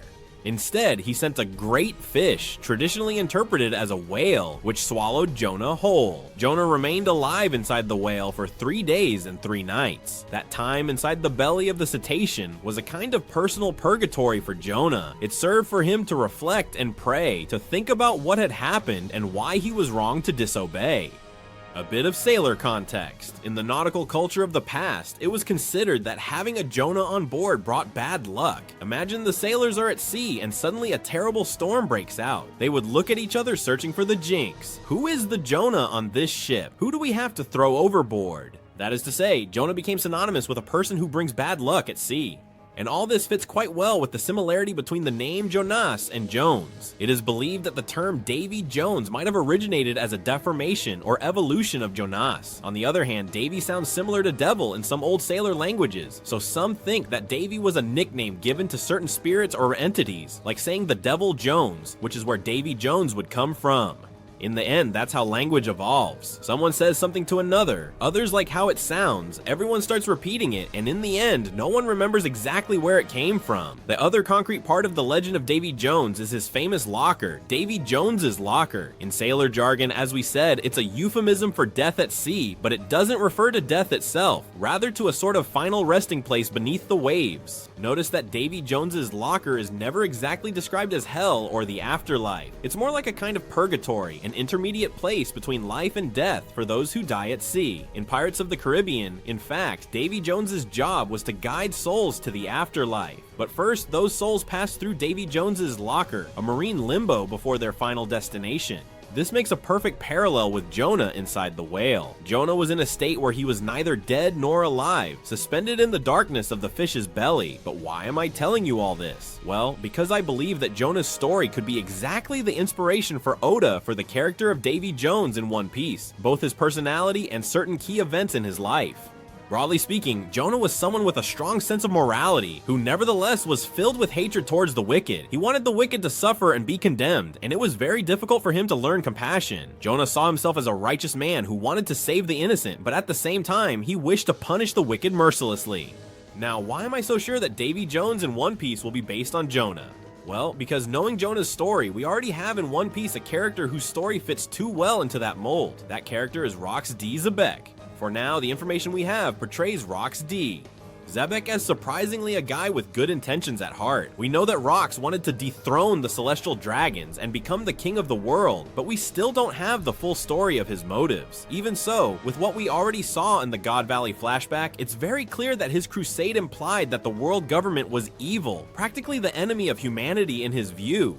Just like Jonah, who saw the sinful city as something that had to be destroyed. There is a very revealing detail in God Valley, and it is that when Rox meets the king of Elbaf, who is in the Holy Land of Mary Joise, Rox's face shows surprise and annoyance, and he says something like, "A giant? The Holy Land? Is this guy lost, or what?" Rox knows that the celestial dragons enslaved giants, and seeing that giant there clearly makes him curious. This suggests that Rox had a sense of justice or compassion towards those who suffered under the celestial dragons. I might be reading too much into it, but take a look. Prince Loki of Elbaf idolizes Rox D. Xebec, and during the attack on Elbaf, when Loki faces the Holy Knights, he says to them, "I would never join scum like you." Considering that Loki himself has said his goal is to destroy the world, and yet he considers the celestial dragons much worse than him, I imagine that Loki, as a fanatic disciple of Rox, is repeating something Rox used to say. Loki hates the celestial dragons because Rox instilled that in him indirectly, and I think it's very significant that Loki worshipped Rox because the narrator in the manga reveals to us that Rox D. Xebec worshipped Davy Jones. Do you see? Loki idolizes Rox. Rox idolized Davy Jones. Davy Jones, according to real-world historians, is based on Jonah. Everything fits in layers. Rox wants to save the world by overthrowing the evil gods, the celestial dragons, but he also wants those evil ones to suffer their deserved fate, just like Jonah, who wanted to save the innocent but for the wicked to burn in hell. Rox, like Jonah, rebelled against the god of his time. In this case, he rebelled against Emu, the divine figure of the world government. Jonah fled from God and embarked with some unknown sailors. Rox fled to the seas and formed a crew full of powerful pirates who were not very loyal to him. When Jonah unleashed divine wrath, his sailors threw him overboard. The incident at God Valley and the arrival of Rox were caused by a betrayal from his own crew. In short, Rox D. Xebec is practically the Jonah of One Piece. And this would imply that Davy Jones, whom Rox revered, is also, in essence, a Jonah within the story of One Piece. Until now, we have associated Davy Jones with Jonah on the side of the legend and with Rox D. Xebec due to Rox's idolatry towards him. So I think we already have a solid basis for speculation. It seems very likely to me that the character of Davy Jones in One Piece has a personality and background inspired by Jonah, and that his story follows some of the patterns of Jonah's story, mixed with those of the Davy Jones story from Pirates of the Caribbean that we summarized earlier. But before going completely crazy, there is one last piece of the puzzle we have to mention: the Davy Back fights. We already know that Davy Jones is somehow related to that strange pirate game introduced in the Foxy Saga, because it cannot be a coincidence that Rox D. Xebec, a worshipper of Davy Jones, formed his crew through Davy Back fights. The narrator told us that Rox recruited members from other crews using that game. And what is the premise of a Davy Back fight? Steal rival crew members and force them to join yours. It's a game of subjugation, basically. The winning captain takes the nakama from the loser. That sounds very similar to something we've already seen Emu can do, doesn't it? Think about how Emu can literally erase entire islands from the map or subjugate people at will as if they were pieces in a game. This theme of subjugating and taking what you want is present both in Emu's powers and in the Davy Back fight. It cannot be a coincidence. Now let's connect the dots. In Pirates of the Caribbean, Davy Jones didn't start as the devil. Jonah wasn't the devil either. Of course not. They were ordinary people, or pirates who ended up in situations where the devil turned them to his cause. In One Piece, in the Foxy Saga, Sanji explains to us that pirates call Davy back the act of taking what you want from your enemies and, for example, snatching their crewmates. This game is named Davy, probably after Davy Jones. So what is the original background of a Davy Back fight? Well, I'm gonna tell you what I suspect. I believe that the Davy Back fights were originally created to recover Davy. In other words, I sense that in ancient times, someone lost Davy Jones, lost his soul to a devil, and created this game to try to recover him. I have a very strong hunch here. I suspect that someone, perhaps Emu or someone with Emu's power in the past, took Davy Jones's soul in a game or a bet. It could have been literally a betting duel against the devil. That's why the Davy Back fights exist, to keep alive the possibility of reversing that outcome, to train and someday recover what was lost.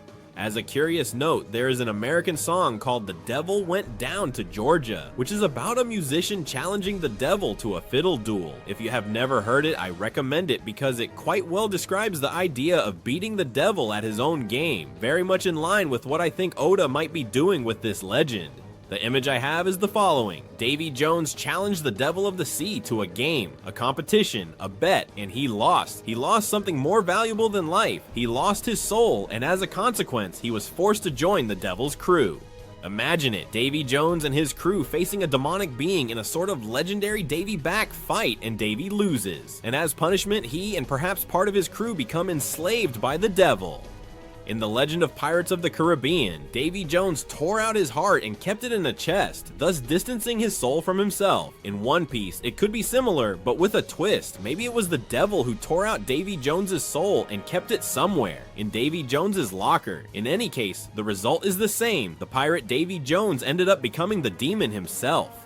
Let's remember what Robin said, a pirate from long ago who was cursed by a demon, and what better curse than to become what you hated the most? It could be that Davy Jones was cursed, turning him into a demon under the control of the original devil.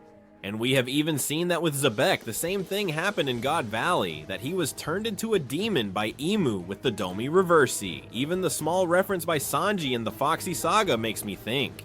Sanji says that taking what you want from your enemies, pirates call it Davy Back fight, and at the end of the Foxy Saga, they say that whoever breaks the rules of that game goes to Davy Jones's locker, meaning they lose their pirate soul. It all sounds like the game is very, very tied to Davy's story, and what would happen after Davy lost his soul? Well, I imagine that his crewmates, or the people who cared about him, wanted to recover it. The only way to recover your lost comrade was to play against the devil again and win. That's where the tradition of the Davy Back fights would have come from. Pirates training and competing among themselves to one day be ready to challenge the devil again and recover Davy. Does it sound far-fetched? Well, think about how it fits in Pirates of the Caribbean. Davy Jones removes his heart, which is equivalent to losing the soul.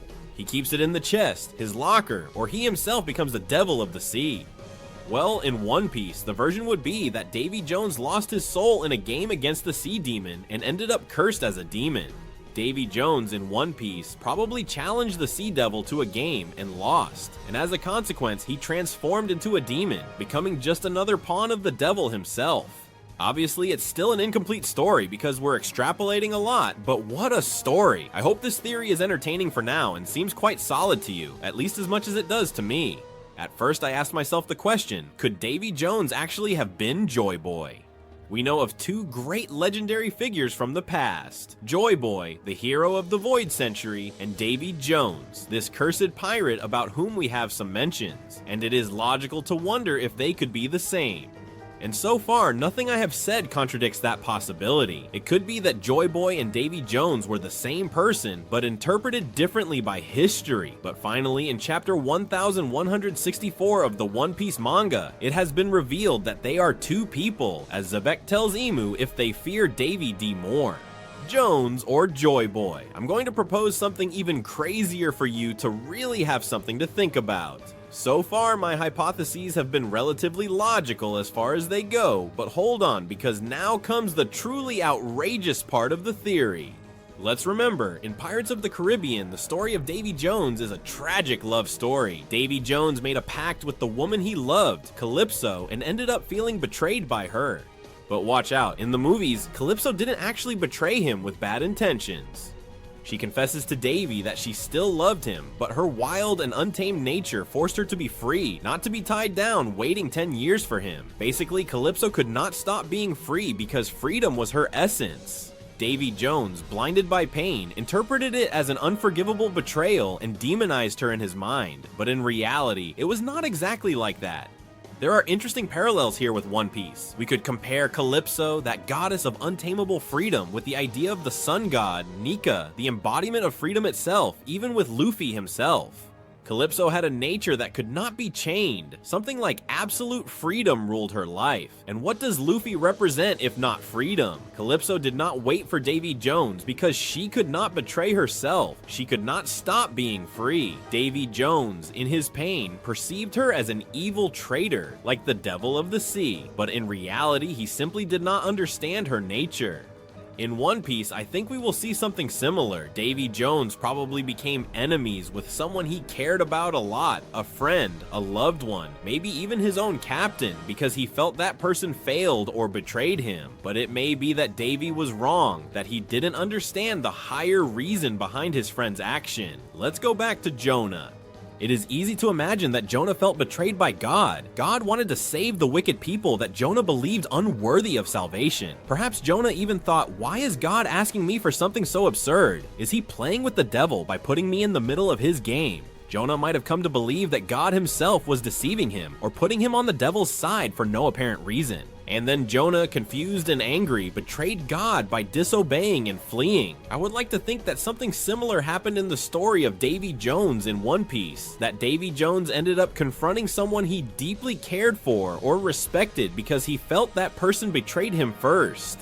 Davy Jones made an enemy of someone very important to him, someone almost divine in his life. It could have been his captain, his best friend, or even his beloved, because he felt that person had betrayed him, although in reality he was mistaken and did not understand the full picture.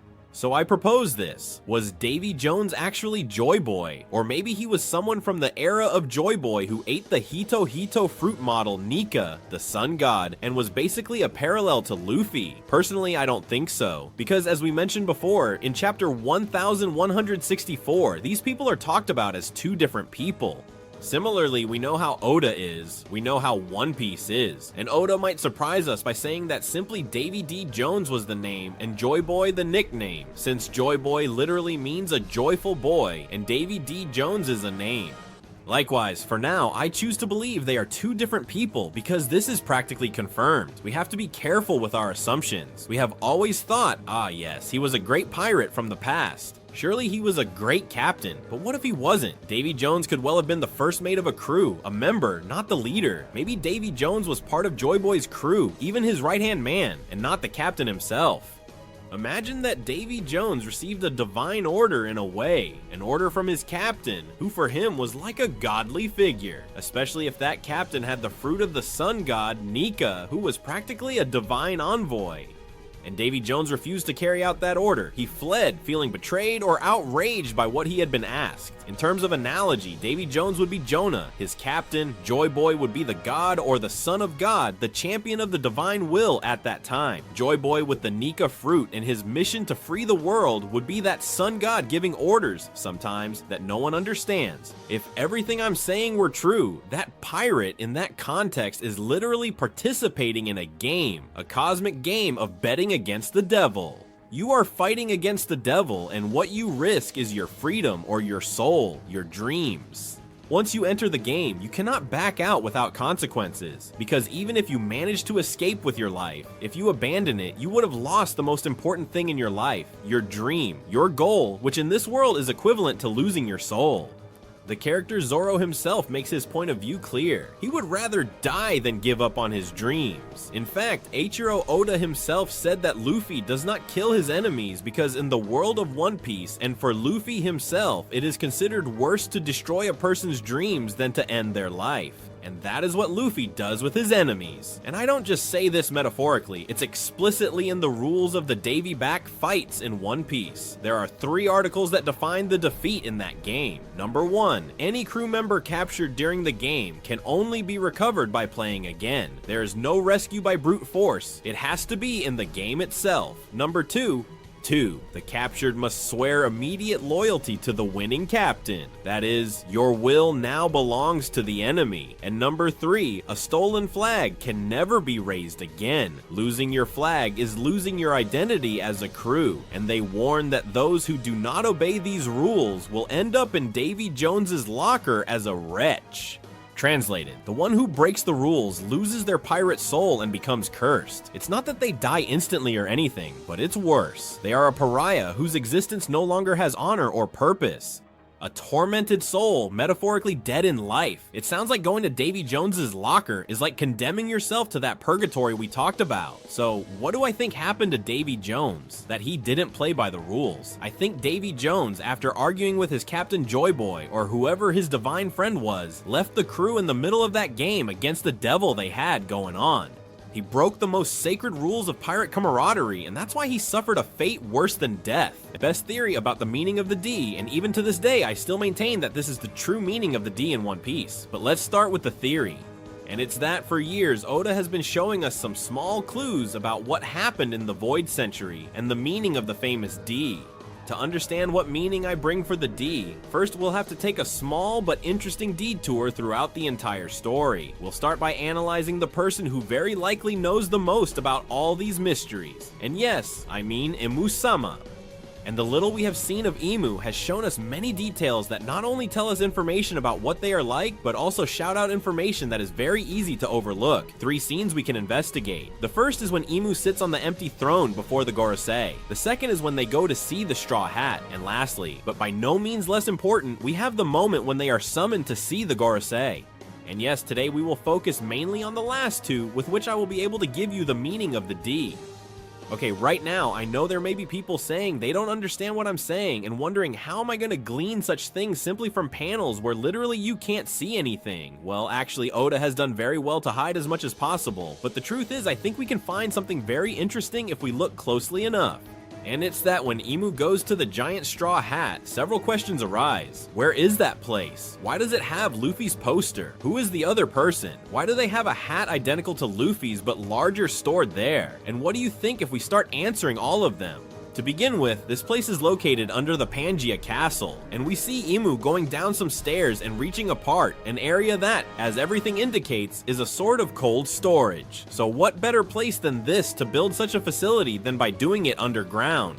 The sign he carries is Luffy's to compare his hat with the one he has stored. I think we all agree on that. And the extra sign, the secondary sign, is of Blackbeard. We can assume this because he is a D like Luffy, and because later when they call Emu, his sign is torn on the ground, right next to Luffy's. This panel disrupted the entire community at the time, and from there, all the theories began, saying that this was Joy Boy's hat, that it was an ancient weapon, that it was the crown of an ancient king, and many other crazy ideas. For me, this posed a big problem because it's supposed that Joy Boy represents the opposition to the world government, and doesn't it seem strange to you that they keep his hat? It is true that he could keep it as a trophy, but I have really thought about it and it doesn't quite fit with the way everything has been presented to us. And the truth is, this seemed very strange and unusual to me, so I started thinking of various possibilities and reached a rather curious conclusion. And that straw hat belonged to Joy Boy. But really, this hat is nothing important, or at least it wasn't before. And if you haven't misunderstood, this hat was nothing more than something Joy Boy wore, among many others. The important thing is to explain why Emu keeps that hat, if it was nothing more than an accessory for many people. Let's see who Joy Boy was during the Void Century. And yes, to clear up any confusion, I clarify that Emu was already alive at that time, and the little we know about Joy Boy was tremendously expanded thanks to Roger's flashback, where we saw the Sea King say that his sovereign would soon be born, and that another sovereign would be born in a distant sea. All of this happened on Fishman Island, along with the poneglyph that Robin read there. These two people were known as sovereigns, and now their wills, which reside in Luffy and Shirahoshi, are going to meet again. Now that we know this, we can understand that Emu is wondering if that young man has his will. We know that there was a great ancient kingdom that was completely erased from history, a very advanced place from which I believe both Emu and Joy Boy came. In this place, those who already had the letter D in their name coexisted with those who, didn't they? In other words, there were the country's rulers and their slaves. And we know that in this series, slavery plays a very important role, from the slaves in Mary Joas to those sold in Sabaody. And on this island, there was a ruler, and under him were high-ranking officials, one of whom was Emu himself, who had as a slave and friend a man capable of smiling even in the worst situations. Joy Boy. Okay, let's see. I know this sounds very crazy, but now everything will make sense, really. Pay attention as I'm going to tell you how I arrived at this strange conclusion. In this case, I believe he might have taken inspiration from the biblical story of Joseph. This man was sold to the Egyptians as a youth and lived as a slave to Potiphar, who was a servant of the Pharaoh as captain of his personal guard. Over the years, Joseph earned the respect and trust of Potiphar like no other slave. Because of a lie from Potiphar's wife, Joseph was arrested and imprisoned, thus separating them. As an additional note, I would like to point out the meaning of his name, which is he who belongs to Ra, with Ra being the sun god for the Egyptians. In my opinion, in the Old Kingdom, all the slaves had straw hats on their heads, which allowed them to be differentiated from the rest, as well as carrying the letter D in their name. This D would be nothing more than simply dore, the word for slave in Japanese. And perhaps one day, problems started between both sides, possibly due to these two men, maybe over wanting the Akuma no Mi or the Haki. In my opinion, Joy Boy was falsely accused of treason and this made him explode. All of this would create even more parallels with the story of Joseph, but we won't go into details as that is not the topic at hand right now. Whatever it was that originated this conflict is what created the enmity between Emu and Joy Boy. And after the war between both sides, Emu felt terrible for having to kill the man who was once his dearest and most trusted friend. That's why he kept his hat and possibly his entire body. And now I want to give you all the reasons that made me think all this. What's important is the hat, as we know the government likes to market slaves, making it so that anyone who sees it knows what it means that they are slaves. That is why I think that before putting on the current dragon's claw, they simply put on a hat that everyone wore, as there was no enmity like there is now. This proof I'm going to show you can be quite dangerous, as it relies heavily on the anime and is not fully detailed in the manga, and normally I don't even like reading these kinds of things, as the anime may have changed 1,000 things as has happened many other times. But in this case, I see it as something very different because it is such a subtle and unnecessary detail to include that it might not have been added just for the sake of it, but it must have a very clear purpose. And I'm talking about the moment when Emu is alerted to go see something rosy, and at that moment, the manga shows us someone kneeling to deliver the message. Just like with Emu, we can't see anything more than their figure without any detail in this scene, but in the anime, we see this scene better, and we see that person. And interestingly, they are wearing a straw hat with a red bandana. As I mentioned, it seems almost impossible to believe that this detail, so unimpressive and striking at first glance, was placed by Toei's decision. They can add content to fights, dialogues, and backgrounds without importance, but something as important as the protagonist's hat, which was once worn by the legendary king of the pirates, Goldie Roger, I do not think it was something random. And if we zoom into the manga image, we can intuit that the hat is there, but we cannot be certain because this person appears completely shaded. It seems that Oda did not want to show it in the manga, but I think he passed the information to Toei to place it there subtly, so subtly that to this day, after asking many people about this scene, only one person mentioned that it seemed familiar, but never gave it the slightest importance. This surprised me a lot since I haven't seen anyone talk about this scene on the internet, and if you've seen it out there, please let me know because I would like to know more about the topic. In this way, we see that the slaves of the ancient kingdom carried both the D and the straw hat. Why did someone continue wearing the hat, and why did some families not hide the D? To answer this, we must first answer why you would hide the D. The most logical thought is that the D were annihilated and persecuted by the world government. That's what everyone who hid the D from their names thought.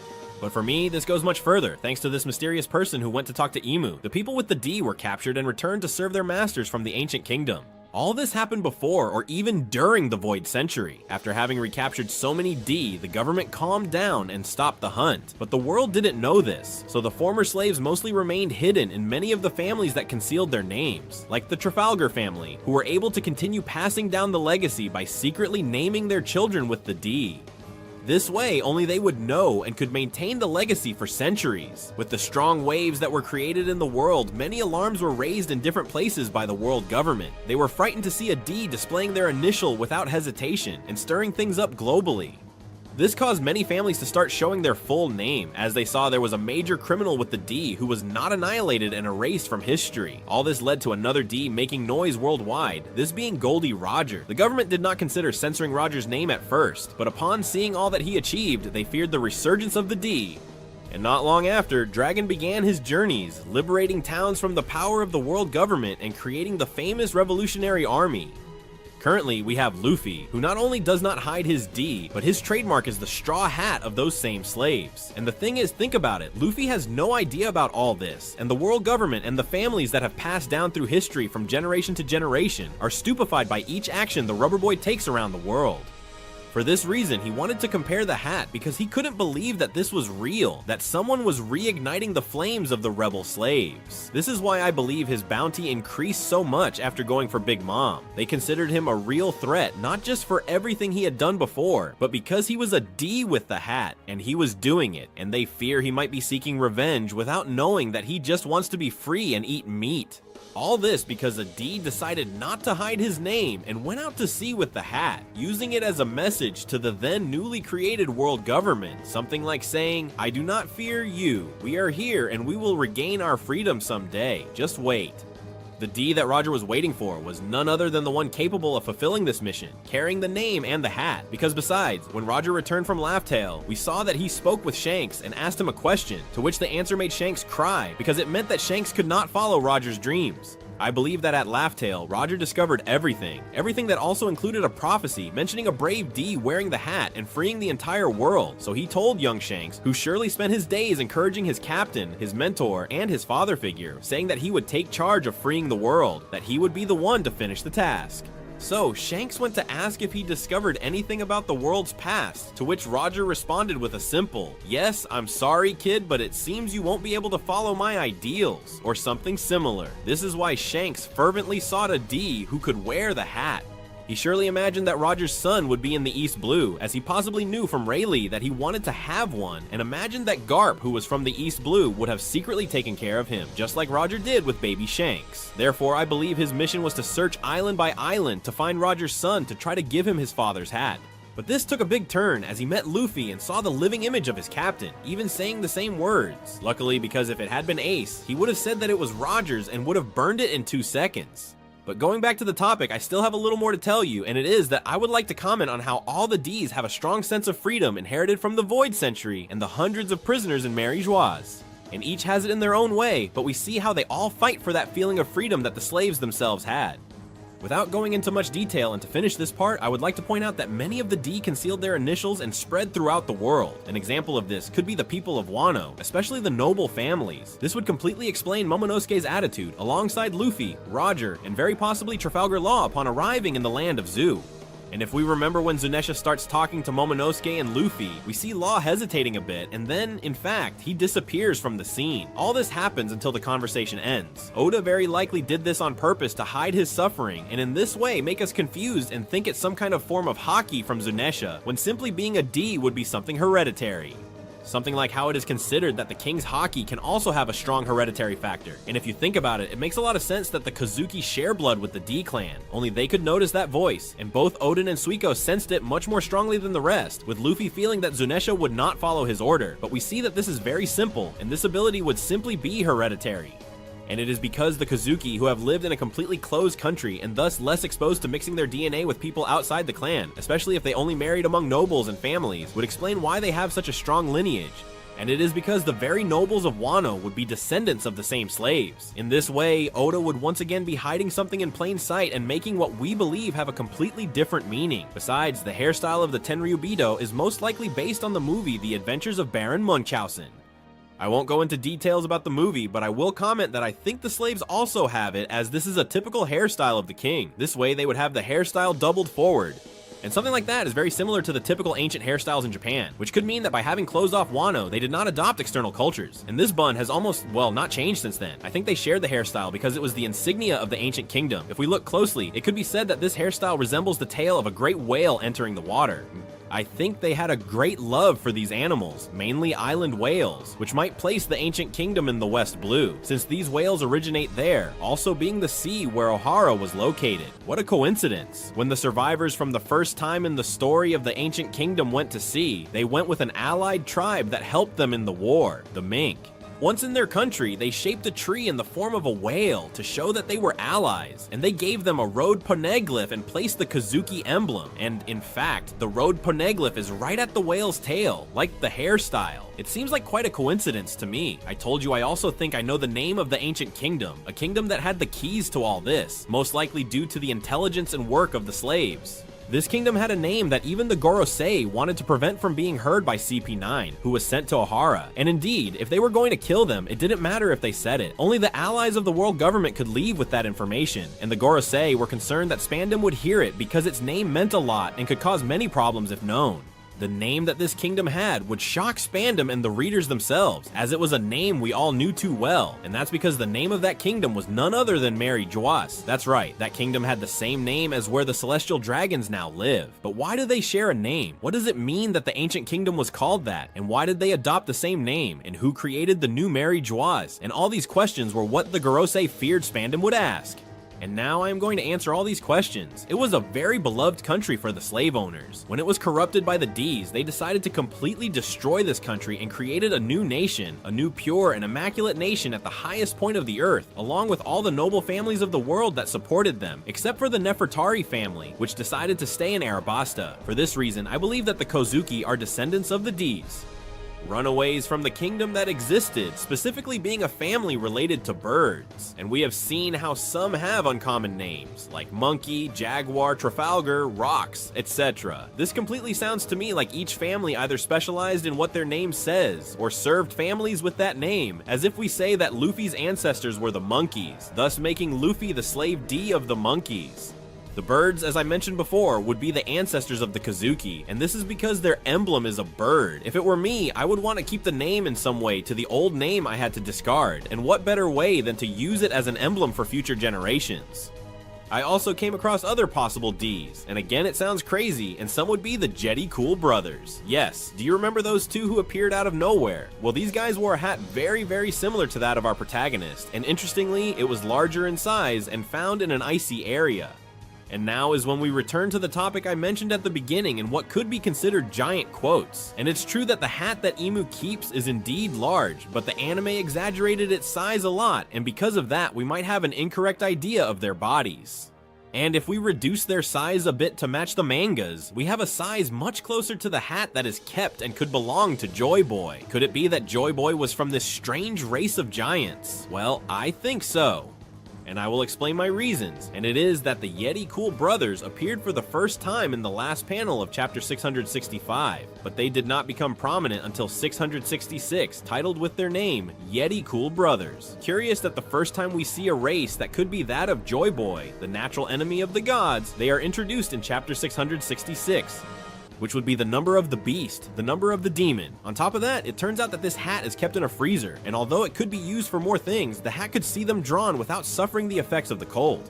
For this reason, I think Oda decided to do it this way, as a nod so that later on we can say he dropped a hint so long ago and wonder how we hadn't seen it before. And it's not just that these two brothers wore those hats, but they were called Yetis, which are known for resembling apes a lot. You might wonder if it has any importance that they resemble apes, and I'll tell you that, just like with the name of the ancient kingdom, we've seen it before. And when we went up to Scipioea and saw Roger arrive, we saw a large bell tower that had some monkeys engraved with the hat.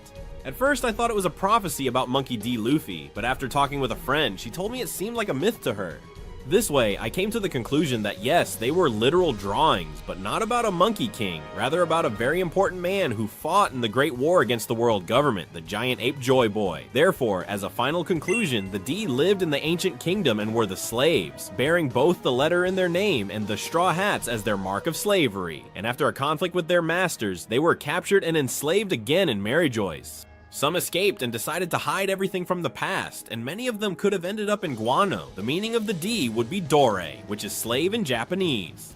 And one of those who escaped never hid anything, and his hat has traveled for 800 years or more. They continued creating more within their family up to today, which is worn by Monkey D. Luffy, and the ancient kingdom shares a name with the new Marie-Joys, which was created by the winners of the war to keep what their slaves took from them, and I believe that Joy Boy was from the race of the Jetty Cool Brothers. So this would be my theory about the D, and I know that more than one of you are now completely freaking out, saying how is this possible? What an incredible theory. I know there will be people thinking that you already know the meaning of the D, and I feel the same way.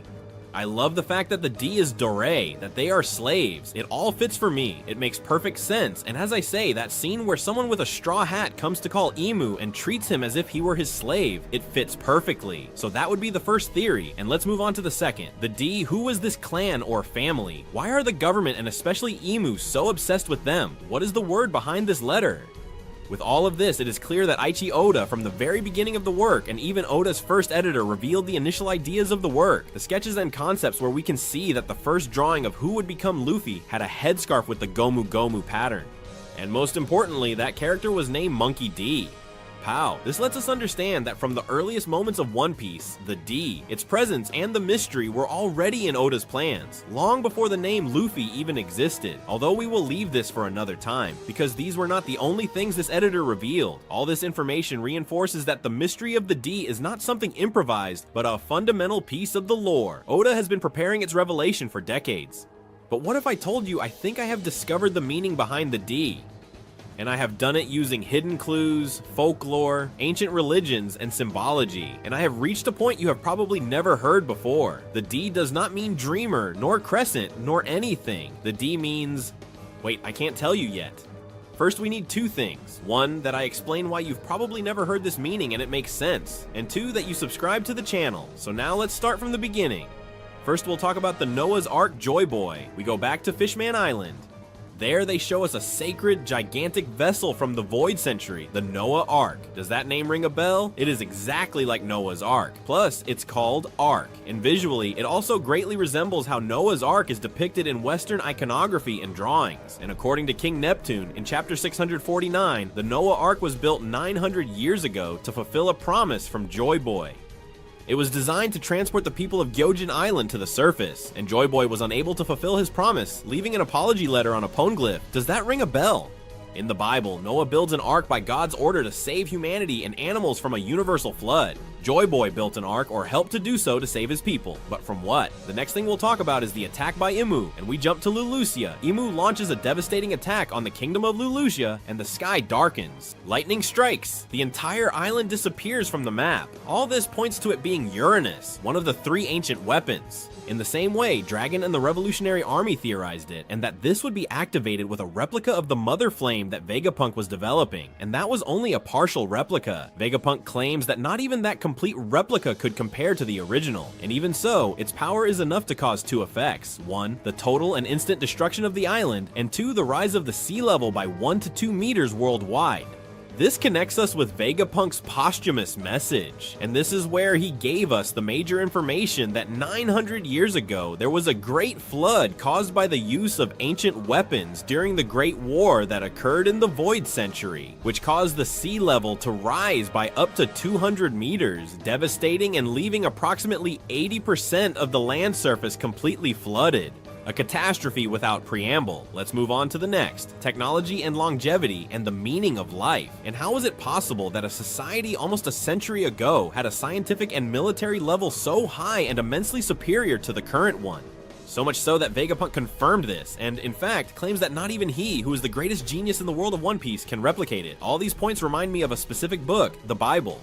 And here we come to the big revelation. The D stands for Diluvian. This is a word that exists in both English and Spanish and refers to something related to the Great Flood. It can be before or after it, but it always surrounds it. And this is very important. Why?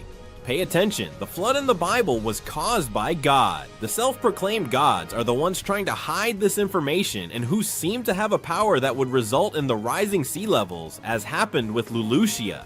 So, the flood was not a normal rain of water, but rather a large-scale attack, where countless lightning bolts poured down precisely, caused by the weapon Emu had in their hands, which would be Uranus, using the energy of the Mother Flame, thus generating an artificial flood with practically the same consequences as the one in the Bible. Additionally, in Genesis 5:32, it is said that Adam lived 930 years. Humans before the biblical flood were described as long-lived, wise, and capable of great works. In One Piece, the only character confirmed as a survivor from the Void Century is Emu, with over 800 years. Also Zunisha, who is condemned to wander the world since before that era. Curious. And if the humans of the Void Century were like those from Genesis, more intelligent, more long-lived, more advanced, and that's why they were destroyed. And wait, are there more correlations with the Bible, since humans, being more intelligent and long-lived, reached a higher technological development that led them to wars and also to evil? And we just have to remember the Tower of Babel, which was said to reach the sky in height. That is why God wanted to restart the earth, as mentioned in Genesis. And the Lord saw that the wickedness of humanity was great on the earth, and that every intention of the thoughts of their hearts was only evil. And the Lord said, I will wipe from the face of the earth the man I have created, from man to livestock, reptiles, and the birds of the sky, for I am grieved to have created them. In the case of One Piece, we do not have a figure of a creator god, but there is the self-proclamation of being one, as is the case with the Tenryubito. It's not the first time they've made such a claim, and well, as they say in the World 2 of the mural, they killed the sun and called themselves gods. This implies a confrontation between what is said to be right or should be followed as a norm or law, and also the freedom for which Joy Boy fought, applying this divine punishment against the revolution of all these races, concluding with the attempt to end those who opposed them. This global catastrophe ended up being caused. And why would this make sense? Because in the Bible, 1, the flood was sent by God to purge evil, and 2, humans had strayed and taken the wrong path according to God's law, corrupting the world. 3, God decided to destroy everything and start anew. And in One Piece, the Tenryubito call themselves gods. Emu seems to have the power to restart the world. And 3, Joy Boy and the ancient kingdom were a threat to their order, or with an artificial flood with impossible technology, the Mother Flame. The Mother Flame plus Uranus. And watch out, because there's more. Let's talk about Emeth. Remember the giant iron robot, the one that activated upon hearing the drums of liberation and was created in the Void Century and attacked Mary Joyce in the past? It's called Emeth. Emeth is a Hebrew word that means truth. In the Jewish legend of the Golem of Prague, the word Emeth was written on the golem's forehead to give it life. If the first letter was erased, it became Met, death. Oda does not choose names randomly. That robot has been waiting centuries to awaken, just like the truth of the world. Emeth represents the dormant truth that Joy Boy left behind and the mission entrusted to him. Now let's go to the giants, the Nephilim, and the Bible. Because, in addition, there's something that has always seemed curious to us, and that is that there are D who are also giants. Something that can be surprising because it would break that possible family or clan relationship by being different races. But let's go back to the Bible before the flood. If we read Genesis 6:4, it says the following: there were giants on the earth in those days. It correlates again with biblical texts. Before the flood, it would explain why there are people from the D family as giants, like Jaguar and Saul. Furthermore, in Elbaf, we have already seen marriage and having a child between a human and a giant. Gaban Giga Chad, they took the sons of God, the daughters of men, and they bore them children. These were the mighty men who were of old, men of renown. There are many interpretations, but one of the most interesting for the story is the mix between fallen angels or deities with humans, explaining ancient myths and legends. And we have a hybrid race about which we know nothing, but which has always been hunted and enslaved by the world government to the point of near extinction. And yes, I am talking about the Buccaneers. The community has typically thought that the Buccaneers are a mix between giants and humans, but recently we've seen a child from both races that does not generate a new one, as in the case of Skopper Gaban and Red. Now then, is there another race with great resilience, greater power, strength, and dark skin? Yes, those formerly considered and called gods who lived on the Red Line, the Lunarians. And if the Buccaneers are a mix between humans and the ancient gods of that time, it would maintain the thread explained so far, explain the race of the Buccaneers, and align again with the Bible, explaining the reason for the hatred and persecution by the world government, just as they did with the Lunarians. Everything fits. Conclusion: we have an advanced civilization destroyed by a flood caused by the self-proclaimed gods. Then we have an ark that sought to save an oppressed race. Then we have giants or similar races that could have been purged. Then we have a universal flood, also a Hebrew word written by a robot 900 years ago that only awakens with the truth and also direct correlations with the Bible and the events of One Piece. And everything points to the fact that the bearers of D are not simply rebels or pirates with luck and power. They are the heirs of the world before the flood. That's why they hate them. That's why they are the natural enemy of the gods. That's why it has been said several times in the work that the D always brings the storm. And if Joy Boy was the Noah of his time, then Luffy is the flood of this era. And this would be the second theory indicating that the D means diluvian. I really like the whole theme of the relationship with the Bible because it's clear there could be a strong connection. Obviously, we know that Oda is a very intelligent person who loves to have everything connected, and it could be diluvian. And it seems like a very original and very interesting theory to me, so that's why we bring it. Let's move on to the third one. And with the third theory, we are going to go with one of the most famous, most well-known by the entire One Piece community, and at the same time, one of the simplest, since we are not going to focus on parallels with other works. We are not going to focus on parallels with other stories, and we are not going to dig through the manga for specific dialogues or things, but we are going to go to a more general level. But on the other hand, this theory is well supported, fits well with the work, and is probably something you've all heard or thought of. And if not, let me know in the comments because I'd be surprised. The theory is simply and plainly that the letter D means a smile. That is, when we take the D and turn it around, we see a smile. So basically, that is what the D would mean. I know there will be people who don't agree at all and think that this doesn't make sense, but it's true that throughout the work of One Piece, we've seen certain arguments and certain things that could make us think that this might be real. And in fact, I would tell you that this theory, despite being many years old, as the manga has progressed specifically since the Wano arc, I think this theory can become much more strengthened. The idea, as I said, is that the D means a smile. Now then, why would this happen? Why would the D be that? A smile. There are several arguments to think this, and one of them is the strange relationship between the D and smiles. And it's that when we've seen some D characters die, they've had a smile. And we've seen, for example, Luffy, when he was about to die in Logtown, he smiled and the lightning struck and saved him. Then we have Ace, who smiled before he died as well. Even Roger, too, the last thing he did was smile. And as I say, this strange relationship might suggest that the D could mean a smile. Besides this, there are many things. Obviously, a very important factor is that the final island is called Laugh Tale, which is Tale of Laughs. So obviously, this idea implies that maybe this D means smile because it is completely related to Laugh Tale, with laughter. And another argument to consider is that in One Piece there are very distinctive laughs, and it is one of the most important and distinctive elements of all of One Piece. We start watching the series, and surely if we think a bit, 3 or 4 very distinctive laughs come to mind, which are very strange and given a lot of detail. It's true that not all the people who have these distinctive laughs are D, but it is also true that this idea that laughs are important has been emphasized a lot. So of course, beyond the D meaning smile, it could come from it being a reminder that laughter is important for something, or at least it was for the ancient kingdom, and this might have importance in the future. But as I say, those are variations of the same branch of the theory, which is that it comes from the D, which would be the smile.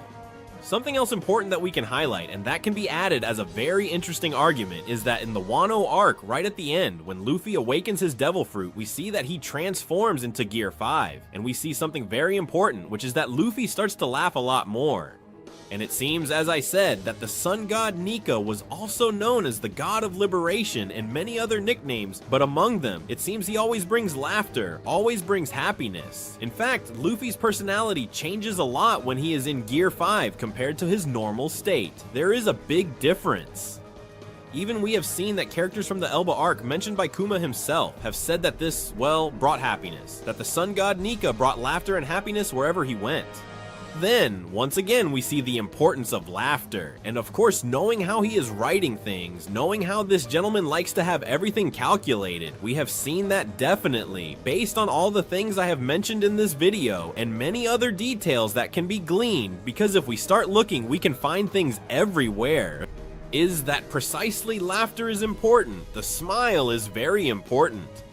And what better way to hide it in plain sight? The fact of, as I say, including all these references would be nothing more than for when we reach the final arc and things about the Void Century are explained to us, it can be revealed that laughs are important. And this would also be justified by saying that those of the D clan would have the D in their name because it would be a smile. Being this, as I say, well, it depends on the variation, like a reminder that the smile is important to activate something, like a reminder that laughter is important for the Void Century, like perhaps laughter is important because they were the ones in charge of bringing laughter to the world seen in another way. So, there are many variations, but the same thing always happens, and this would make a bit of sense. Because if we start thinking about why all the D we have seen have a D, and there is no one with a full name, I mean, maybe the Monkey D family has the D because they don't know what it means, because it has been lost over the years. even in the gold D family, or even in the jaguar D family. But really, in all the D we've seen, no one has their full last name, and they all have a D. Perhaps that D we think is a word is nothing more than that, a smile, a symbol that means a smile. I think this makes a lot of sense because, as I said, these are families spread across the world, even belonging to different races, because we have seen that, for example, Saul is a giant and has nothing to do with Luffy in terms of race, and we have seen that they indeed share the same D and everything remains the same. So, these are quite curious things, and perhaps we are thinking week after week, trying to analyze everything, searching for hundreds of meanings and all, and then in the end, it turns out that it is simply a smile. It's something that personally seems very typical of Eiichiro Oda, something that wouldn't surprise me at all if Oda ends up doing this, and I have to say that I can even see it being somewhat feasible. In fact, something very important that is mentioned, that seems to be very important, and is said to have been completely intentional and nothing more than symbolism by Oda, let's say, in some way to do a bit of foreshadowing of what will happen with the D and the smile symbol, it's precisely the smile fruits. And it's because the smile fruits we have seen doom those who consume them to laugh forever.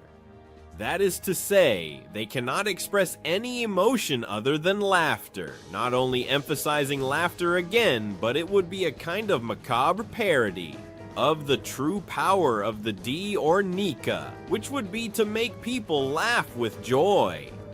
And this would be a bit different, since we would see that people smile with the Ds, people are happy, and the D symbolizes the smile, and those fruits that remain somewhat defective and are closely linked to the bad side of the world, with what could be the world government, since the person who trafficked them was Doflamingo, who is the closest representation to Emu that we have seen in the One Piece manga. Is the person who was controlling them, which would be nothing more than a kind of parody, showing us that it would be like a fake laugh. That is to say, the D would bring you true happiness and joy, would make you laugh, while the smile would make you laugh, but would not truly make you happy. In other words, it would simply be an aesthetic thing that you would see from the outside, like everyone appearing very happy, but inside they would be shattered. Being, as I say, a kind of parody on the part of Eiichiro Oda, making it very macabre. So, as I say, this theory is one of the oldest in the One Piece community. It is one of the first meanings given to the D in One Piece, and it seems that arc after arc, at least, the smiles and laughter are gaining strength.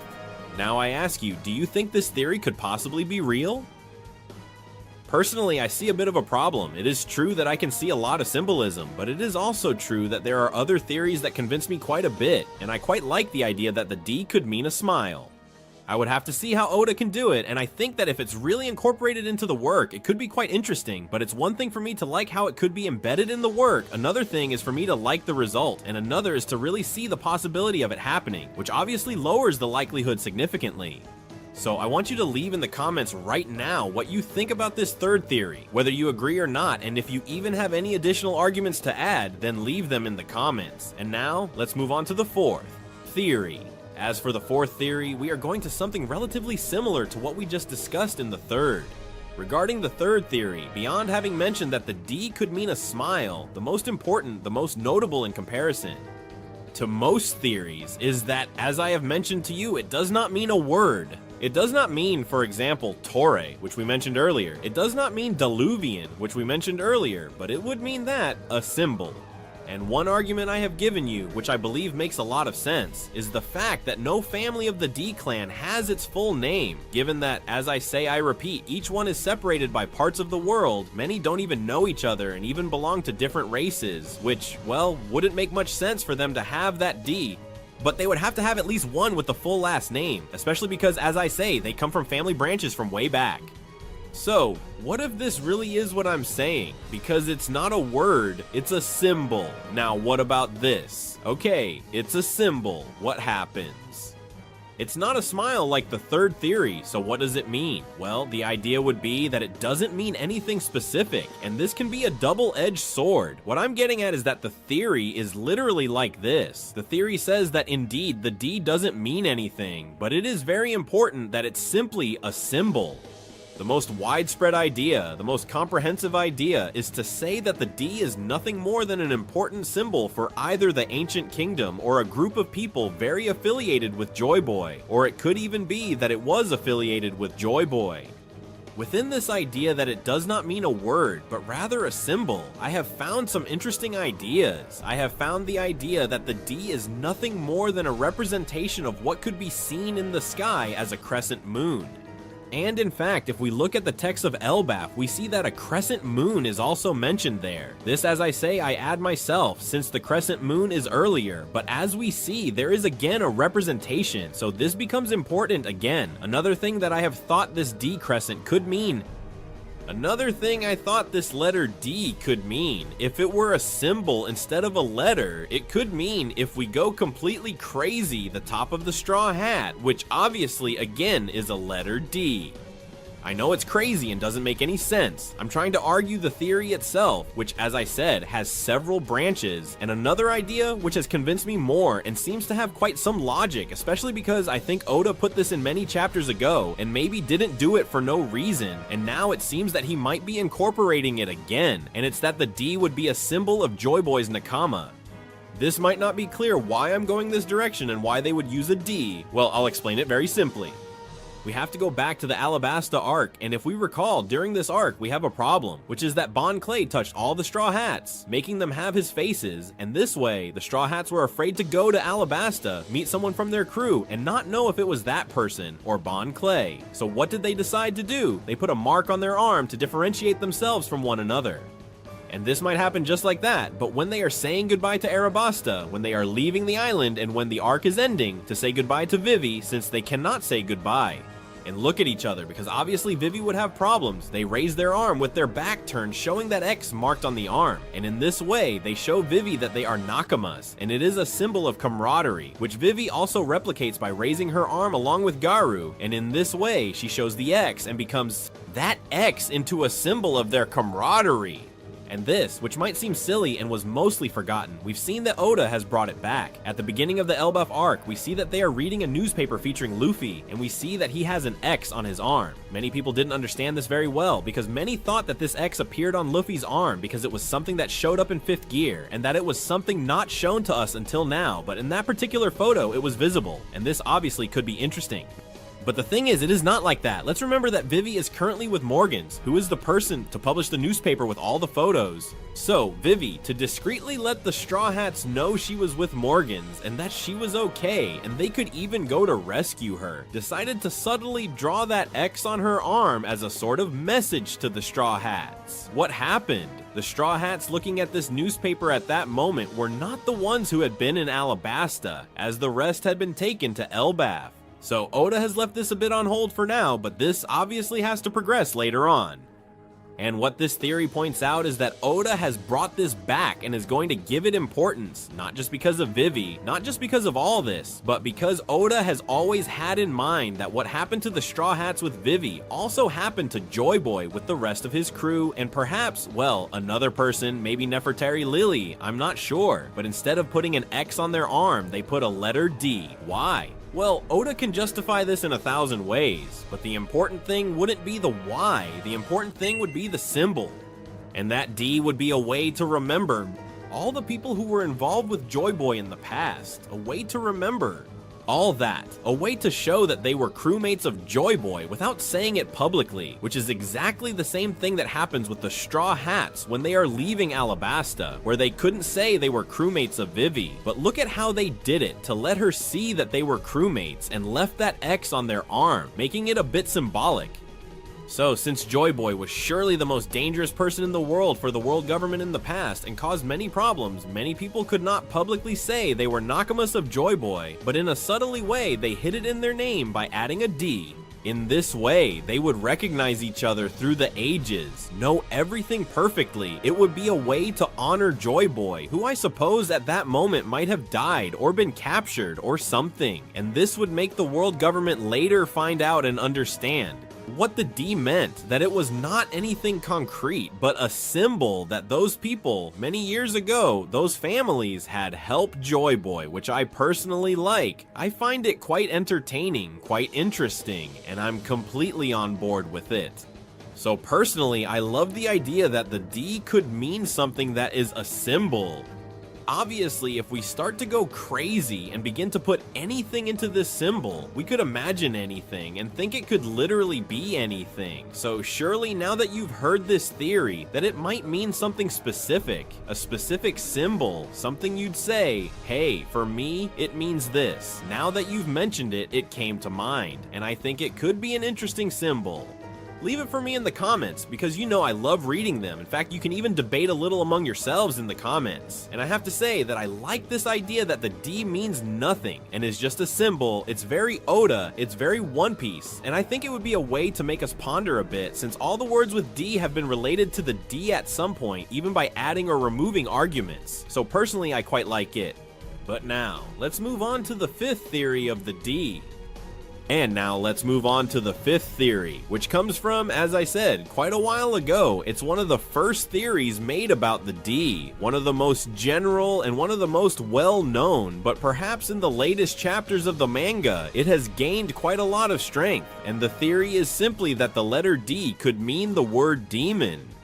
From right now, I know there will be two types of people. Those who might think this theory makes a lot of sense because of, as I said, the recent manga chapters, and those who might think the exact opposite for the same reason, as we have seen that Emu has taken control of certain giants from Elba and has shown to be a demon or has a demon fruit or whatever, but that the world government and Emu have a direct relationship with demons. Obviously, it makes sense that there are people who think one way and people who think another way.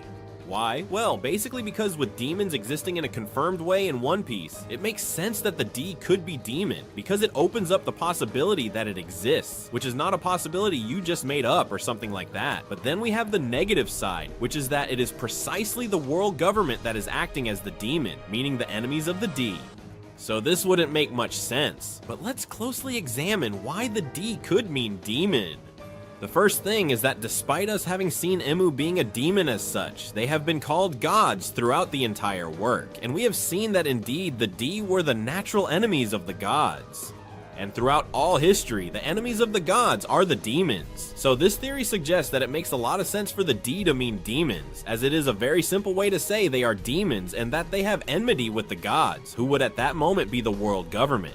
And of course, after the recent chapters, a bit of doubt arises. Are they really gods? Do they call themselves gods? Or are they going to play this card of wanting to make it seem like they're gods and that the others are actually the demons? Or perhaps this makes sense and they were considered demons in the past, and that's why they were given the D when the real demon was someone else. I don't know, but since we have seen demons in this work, this theory gains strength. Then, another strong argument is a very characteristic thing of One Piece. And as I said, there are several anime with their characteristic things, and One Piece has something very specific: devil fruits. Indeed, devil. So, since it is often related that the devil fruits might come from the ancient kingdom, and that the D might also come from there, they were the creators of the devil fruits, or at least their families a long time ago. That is why they were classified as demons, and those fruits as devil fruits, so that everything makes sense, which would be something more representative, and that would make sense within the world of One Piece. Because, as I say, Oda has already used the word, so seeing that and seeing the last chapters, we already have a couple of references to the word demons that we have to keep in mind, because Oda doesn't do it just because, and on top of that, he hasn't included it in characters who are somewhat important. We're talking about how he has included it in the most important power system in One Piece, which are the devil fruits, even above Haki, and he has also included it in the most important character related to the Ds, which is Emu. That is to say, there is a key importance. Then, something important mentioned by the theory is that it is said in the One Piece manga that the D will be the ones to cause another storm. The D are the ones who will bring the storm, and in literature in general, storms often herald the arrival of demonic or cataclysmic beings who are, well, sent by the demons themselves. So storms and demons often have a certain relation, and as I said, the manga specifies that it's the D, therefore, well, the demons would bring the storm. And then, as a final argument, it is mentioned that this D could be a kind of psychological bias to manipulate people. It is said that they were given the name of demons in this way to scare people. That is, in the past, these people were labeled as demons to the enemies of the world government so that people would be afraid of them.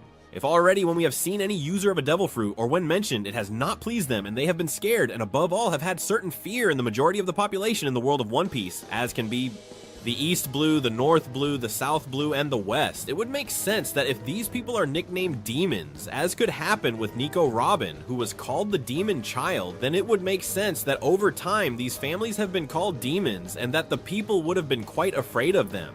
Even they had to shorten the word to the letter D so that no one would recognize it, but among themselves, they knew that D stood for demon. This way, people wouldn't get scared, and they would keep the D in their name to remember what happened, to remember that they were labeled as demons by the world government. And that in the future, they could seek revenge, which I must say makes quite a lot of sense. And these would primarily be the arguments to think that the letter D can mean demon, demonio, or however you want to see it. As I say, it seems quite well supported, just like the other theories, so I think it deserves a positive point. But the most curious thing about this is that despite having seen 5 very interesting theories about the D, and that many of them are even very popular, it's also true that there are at least 30, 40, or 50 more that also have many arguments to be real, which makes me think many times.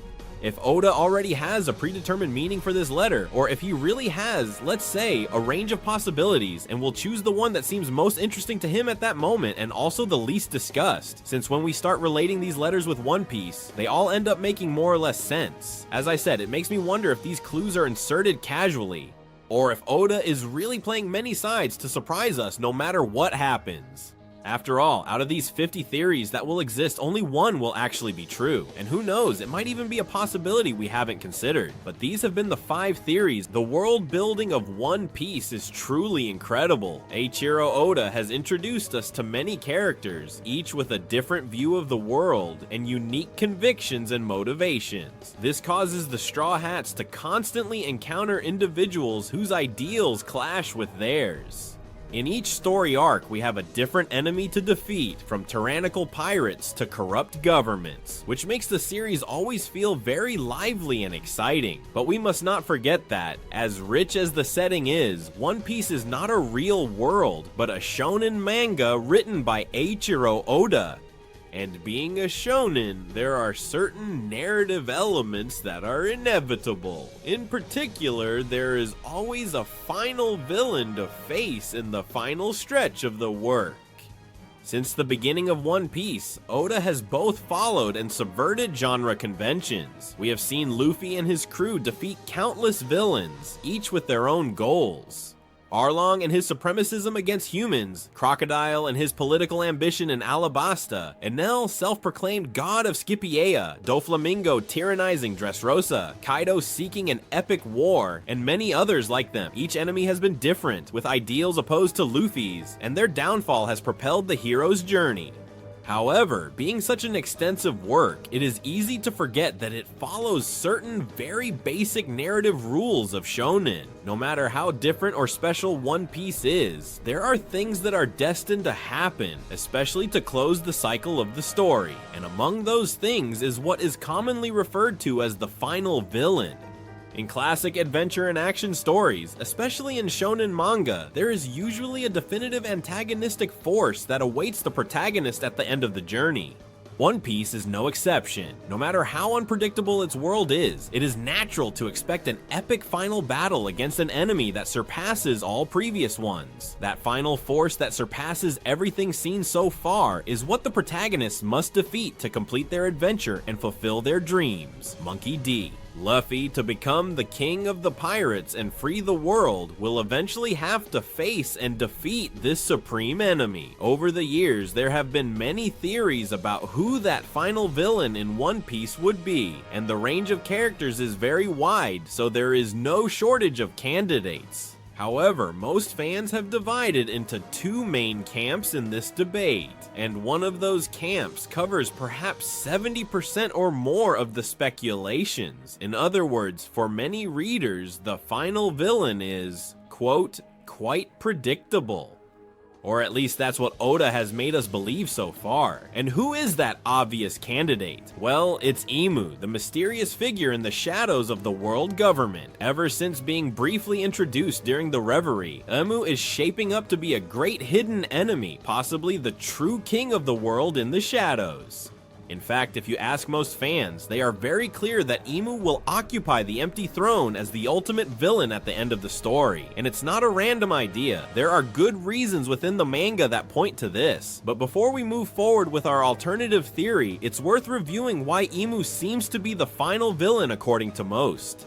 Let's look point by point at the reasons that have led the public to believe that Emu will be the final enemy. First of all, he is the highest authority in the world. Emu has turned out to be the person with the greatest authority in the entire world government and therefore in the entire world. The very 5 elders of the Gorosei serve him and kneel before him, which means that Emu secretly occupies the empty throne. Symbolically, this places him at the absolute pinnacle of governmental power in One Piece, reflecting the oppressive control of the world government over the world. A final villain who is literally above all other power structures sounds logical. Then we have his connection with the Void Century and Joy Boy.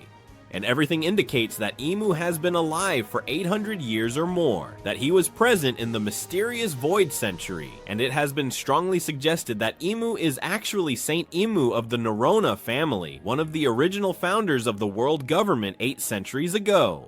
It is theorized that he obtained eternal youth through the operation of the Ope no Mi, which would explain why he continues to rule after so many generations. And this implies that Emu was there during the War of the Void Century, facing Joy Boy and the Ancient Kingdom.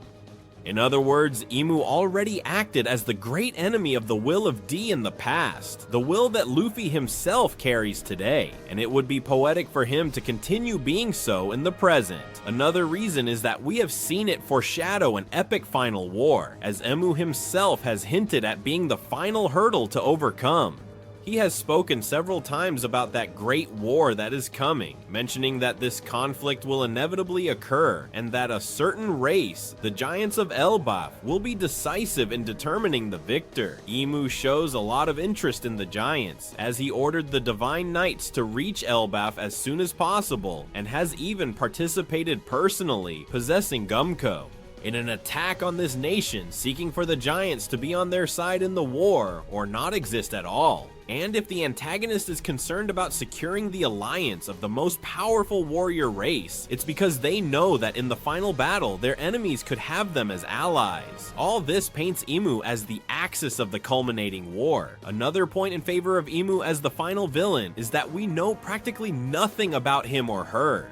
We do not know their face, their true identity, since Emu, it could be an alias or a title. We do not know their exact origin or what kind of being they are. We barely know that they are supposed to wear some kind of crown or something like that and sit on the empty throne. We are unaware of their powers. Do they have a devil fruit? Is it a divine ability? Are they even human? This aura of mystery often surrounds the ultimate enemy in many stories, keeping readers intrigued until the climax. Furthermore, although in recent chapters the name Nerona Emu was mentioned, associating it with a member of the founders, it has not been specifically confirmed that Emu is Nerona Emu.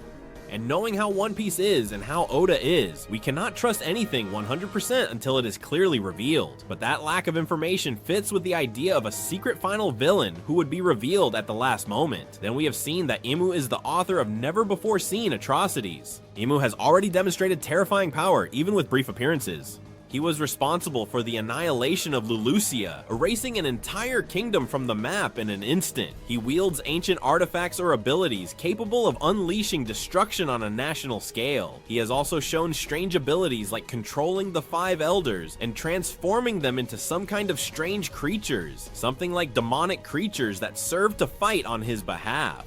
Apart from the already famous Domi Reversi, which seems to turn anyone into a demonic entity under Emu's control.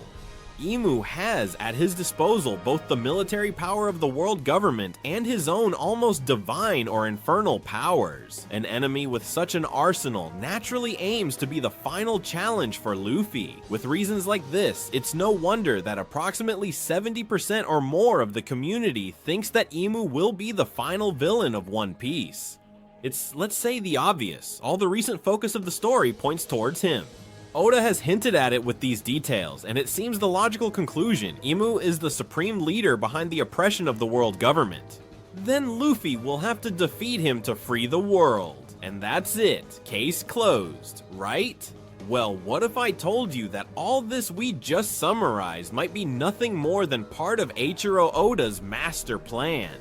What if Emu is actually a smokescreen meant to mislead the fans? Eiichiro Oda, within the classic nature of such a long manga, always tries to surprise the viewer. He has mentioned on more than one occasion that he does not like it when fan theories correctly predict the twists he has planned.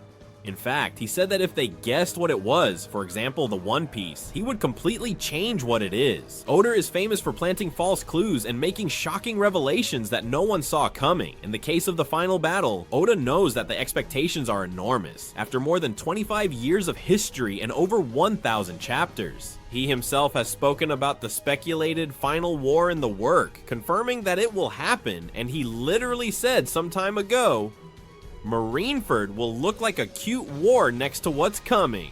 That is to say, the Marineford War, which until now has been the most brutal conflict shown with the death of Ace and Whitebeard, will seem very small compared to the climax of One Piece. With those statements, Oda guarantees us a colossal ending. Now then, if Emu were simply the final villain, just as we all believe, wouldn't it be too obvious for Oda's standards? Let's think, One Piece has over 1,000 chapters and more than 25 years of publication. Is the final boss really going to be someone Oda introduced to us in chapter 906 and that many fans assumed from that moment? It would be very strange if in such a long-running story, the final villain could be predicted so far in advance without any twist, right? Oda enjoys subverting our expectations. If he already confirmed that there will be a great final war and is making us think that Emu is the ultimate rival, one starts to suspect, would he really let us see the final villain coming in such an obvious way? If most already take it for granted, maybe Oda is preparing a surprise. As a creator, Oda would want the final battle to take us by surprise, to blow our minds with an incredible plot twist instead of just giving us the expected. At this point, I must clarify that Emu is not going to be the final villain. At least this is the idea of this theory. In my opinion, Emu is going to turn out to be what I call an object character. That is, a character whose goal is to fulfill a specific function to enhance another or demonstrate something in the story. And rather than being the climax himself, Emu would be a perfect decoy for the fans, presenting himself as the supposed final villain, which will actually give way to the true ultimate enemy of One Piece. And who is that ultimate enemy if it's not Emu? Well, hold on, because it might surprise you. There is no one above Emu or some extraterrestrial god pulled out of nowhere, but rather a character you all know very well for a long time. In fact, it is someone who has been competing with Luffy since before entering the New World, and the final villain will be Davy D. Teach Blackbeard. Yes, I know he is known as Marshall D. Teach Blackbeard, but since we have been told his real last name, I call him Davy D. Teach. It adds an aura. Maybe right now you're thinking this doesn't make sense, that Teach's role is different in the story, but I ask you to listen to everything I have to say because I'm sure that in the end, you'll see things differently.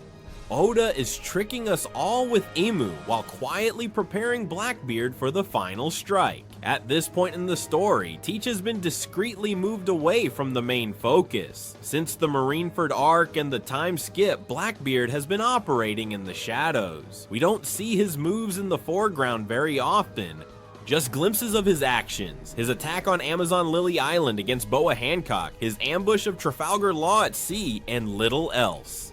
In the current Elbaf arc, the importance of Emu and the world government has been increasing, filling pages with revelations about the world's secrets. While Teach operates behind the scenes, we know he's out there causing trouble, but the manga doesn't highlight it too much. The perception as readers might be that Emu is now the great active villain, and that Teach might have another role or will be an intermediate obstacle. But beware, that perception is exactly what Oda wants us to have. He himself diverts our attention.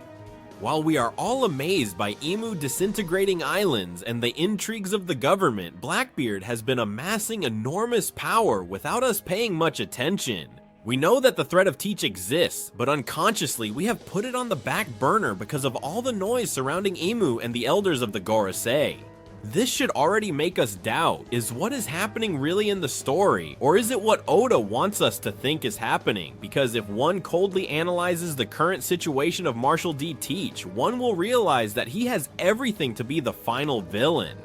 Let's review what Blackbeard currently possesses and what he has achieved. Hachinosu Island. Teach took over Hachinosu, the legendary pirate island that was the base of Rox D. Zebek decades ago. It is his territory and headquarters in the New World, a lawless place teeming with pirates. Additionally, Teach has expressed that he wants to turn Hachinosu into an officially recognized kingdom, his own pirate country, to be able to attend the Reverie, the World Meeting of Kings. In fact, he kidnapped Kobe precisely to negotiate with the world government for the recognition of Hachinosu as an affiliated nation in exchange for his life. This demonstrates his political ambition. Teach is not just a pirate seeking treasures, he wants to be a king in the world system, and surely something more that we do not know today.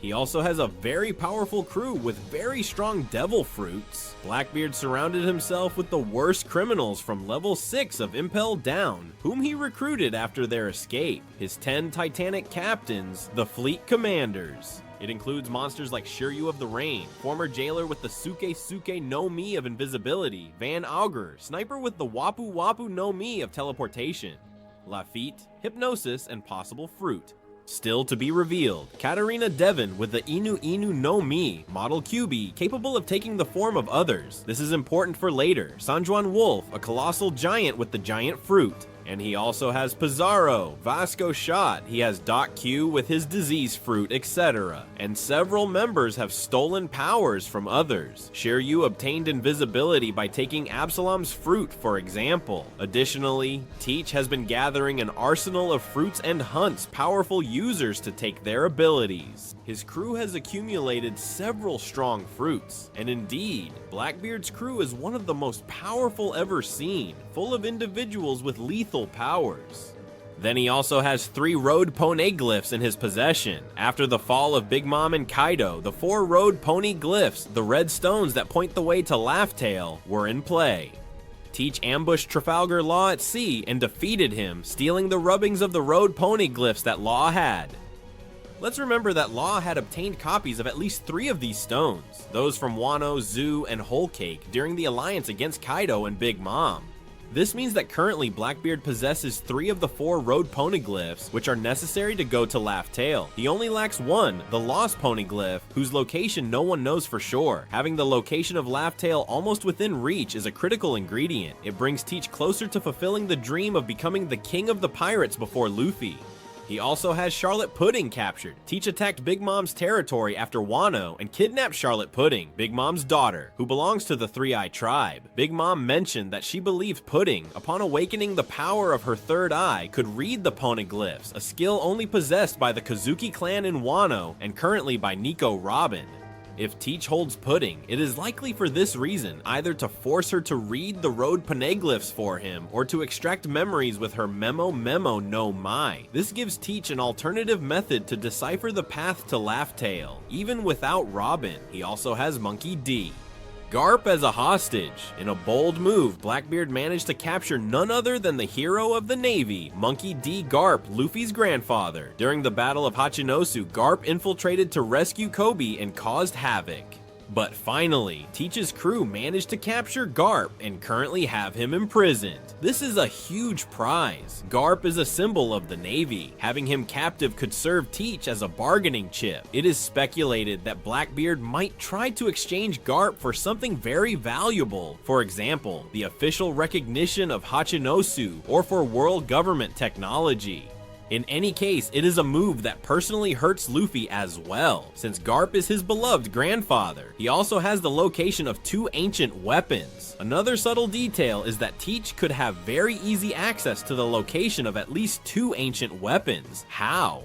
Well, thanks to the mysterious Caribou. Caribou overheard conversations about Poseidon Shirahoshi on Fishman Island and about Pluton in Wano, and in recent chapters, he said he had to tell that information to a certain person.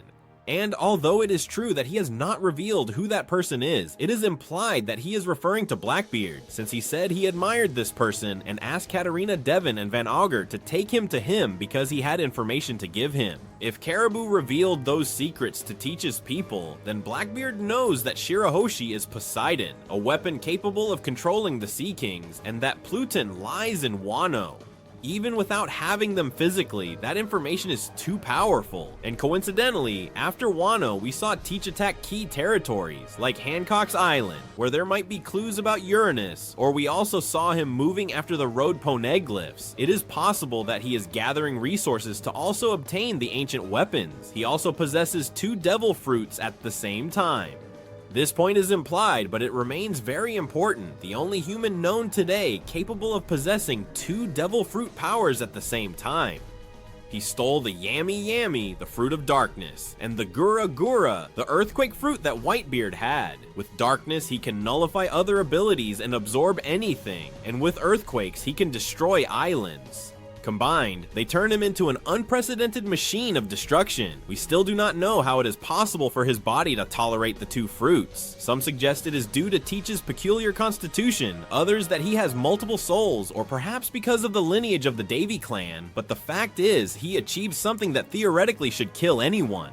This makes him unique and extremely dangerous, and who knows if he plans to obtain a 3rd fruit. It has been speculated that he is looking for a mythical Zoan type like Kraken or something like that to complete his set of powers. In fact, that same Kraken theory has been on the channel for years, and now with the whole Davy Jones theme, it gains a lot of strength. Then he also has the face of Saturn, and this point is more subtle, but it could be critical. During the Egghead incident, 2 of Teach's commanders, Katarina Devon and Van Augur, infiltrated Egghead and ended up encountering Sanjay Garcia Saturn, one of the 5 elders who went there. Saturn, surprised, demanded to know what they were doing, as the crew was doing some rather strange things, and Katarina Devon and Van Augur responded that their goal was the world.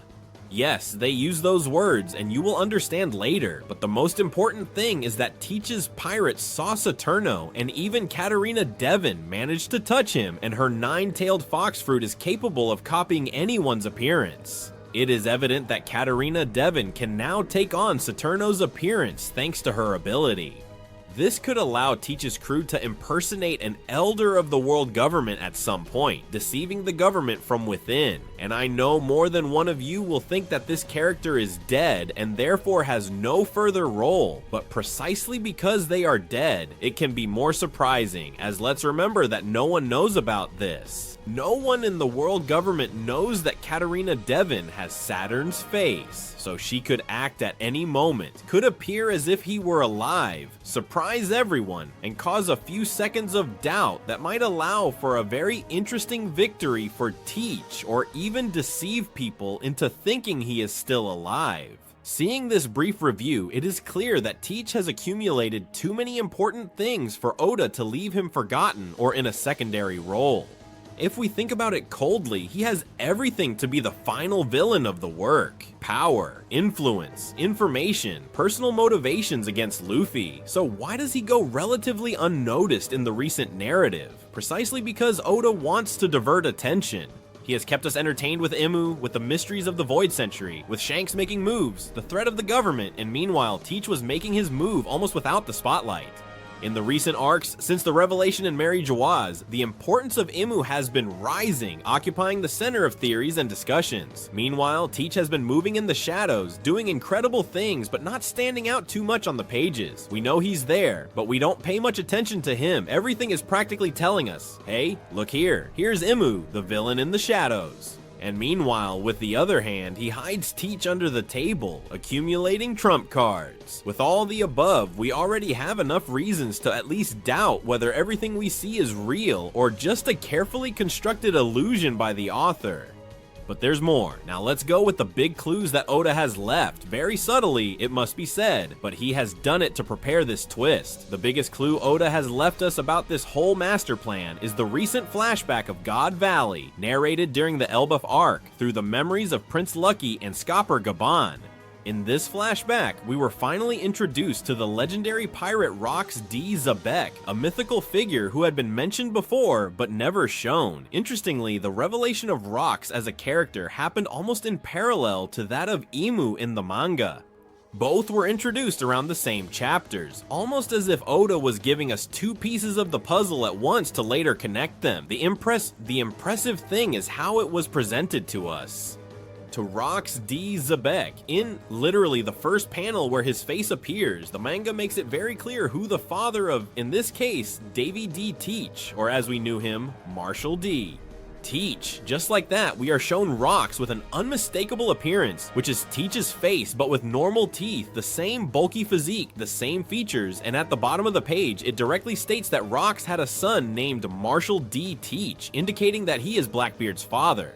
The connection is immediate and too obvious, and this is very unusual. Normally, when Oda makes revelations about important family ties, like this character is the father of that one, he does it in a much more dramatic way through revealing dialogues or surprise revelations at critical moments or more naturally in the work, but here he does it almost casually.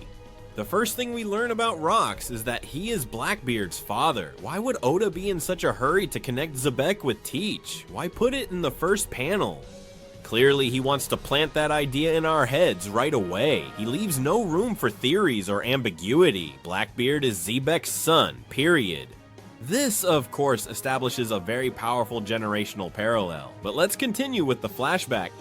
We see that Rox D. Zabek was an extremely ambitious pirate whose declared dream was to become the king of the world, above the king of the pirates. To achieve this, 44 years ago, he organized the strongest crew of the time, the Rox Pirates, and set out to challenge the world government. What did Zabek do at his peak? Nothing more and nothing less than infiltrating Mary Jawaz, the holy city, and sneaking into the Chamber of Flowers where Emu resides. This is an incredible feat. Rox achieved something no one else had managed, reaching Emu in person all by himself. In that crucial scene, Rox stands before Emu in the room of the empty throne. And what happens? Rox had kidnapped some kings attending the reverie to use them as hostages, but Emu is unfazed by that. Emu appears before him in the shadows, and Zabek quickly realizes that he can't defeat him at that moment. Why? Because he is very strong? No, for something very specific. He had a power of regeneration or immortality that made him untouchable. And indeed, if it had been purely about strength, one might think that Emu himself could have finished off Zabek there, but he did not. In fact, he didn't even try.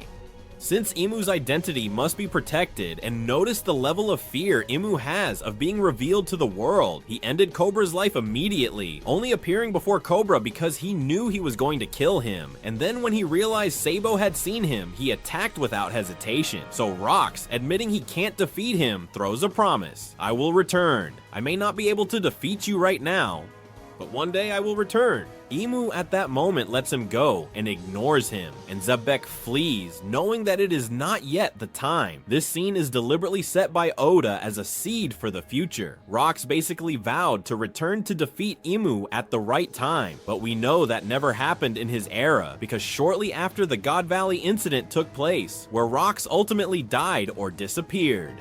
And because of this, he was never able to fulfill that promise to return for Emu. Now, if the promise is still up in the air and Oda took the trouble to show it to us, how could it be fulfilled? Well, the answer is clear, through the person who inherited his will.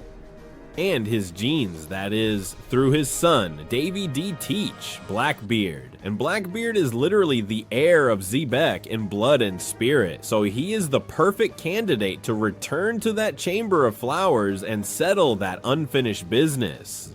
Imagine the future scene, Teach arriving at Mary Jawaz, entering the Pangaea Palace where Emu is, perhaps sitting on the empty throne, and that would be a spectacular parallel that would close that 40-year circle. But there are more clues in this flashback. We know that Rox had a bold plan to rise to the top of the world. His goal was to defeat Emu and the world government and usurp their place. To achieve this, he sought powerful allies and resources. In particular, the flashback shows that Rox was obsessed with uniting the giants of Elbaf to his cause, as he considered that the strength of Elbaf was key to overthrowing the Holy Land. He repeatedly tried to recruit King Harold of Elbaf, even offering him all kinds of alliances. And here it is important that Rox mentions that to fulfill his plan, he needs the King of Elbaf at that time, who was Harold, to consume a certain fruit that was very powerful and which we imagine would be a legendary fruit. And indeed, Rox planned for the strongest giant of all, with the leadership of Elbaf, to eat a powerful fruit to use him as a weapon against Emu. We see that Rox ended up fighting against Harold when he allied with the government, as they offered Harold a deal to kill Zebek. Rox got angry with Harold for allowing himself to be a puppet of the government and broke his friendship with him, but he refused to kill him because deep down he respected him too much. This shows how important the giants were in Zebek's plan. The flashback continues 38 years ago. God Valley. Rox assaults the island to rescue his family, his wife Eris, and little Teach, who had been captured there for the Tenryubitos hunting game. We see Rox fighting against the Celestial Guards, the Knights of God, and against his own allies turned into demons by some government power. And amidst all the chaos that unfolds, we have to return for a moment to Harold and remember that just when he is with Harold, the true surname of Zebek is revealed to us. It is revealed that his real name is Davy D. Zebek, showing us a new clan and giving it incredible importance. From Zebek himself, it is mentioned that he doesn't know much about his clan, but he does know that they are descendants of Davy Jones. By the way, let's remember that when he saw Emu, he told him that he was a big fan of Davy Jones, as if giving him a hint and let's say standing up to him.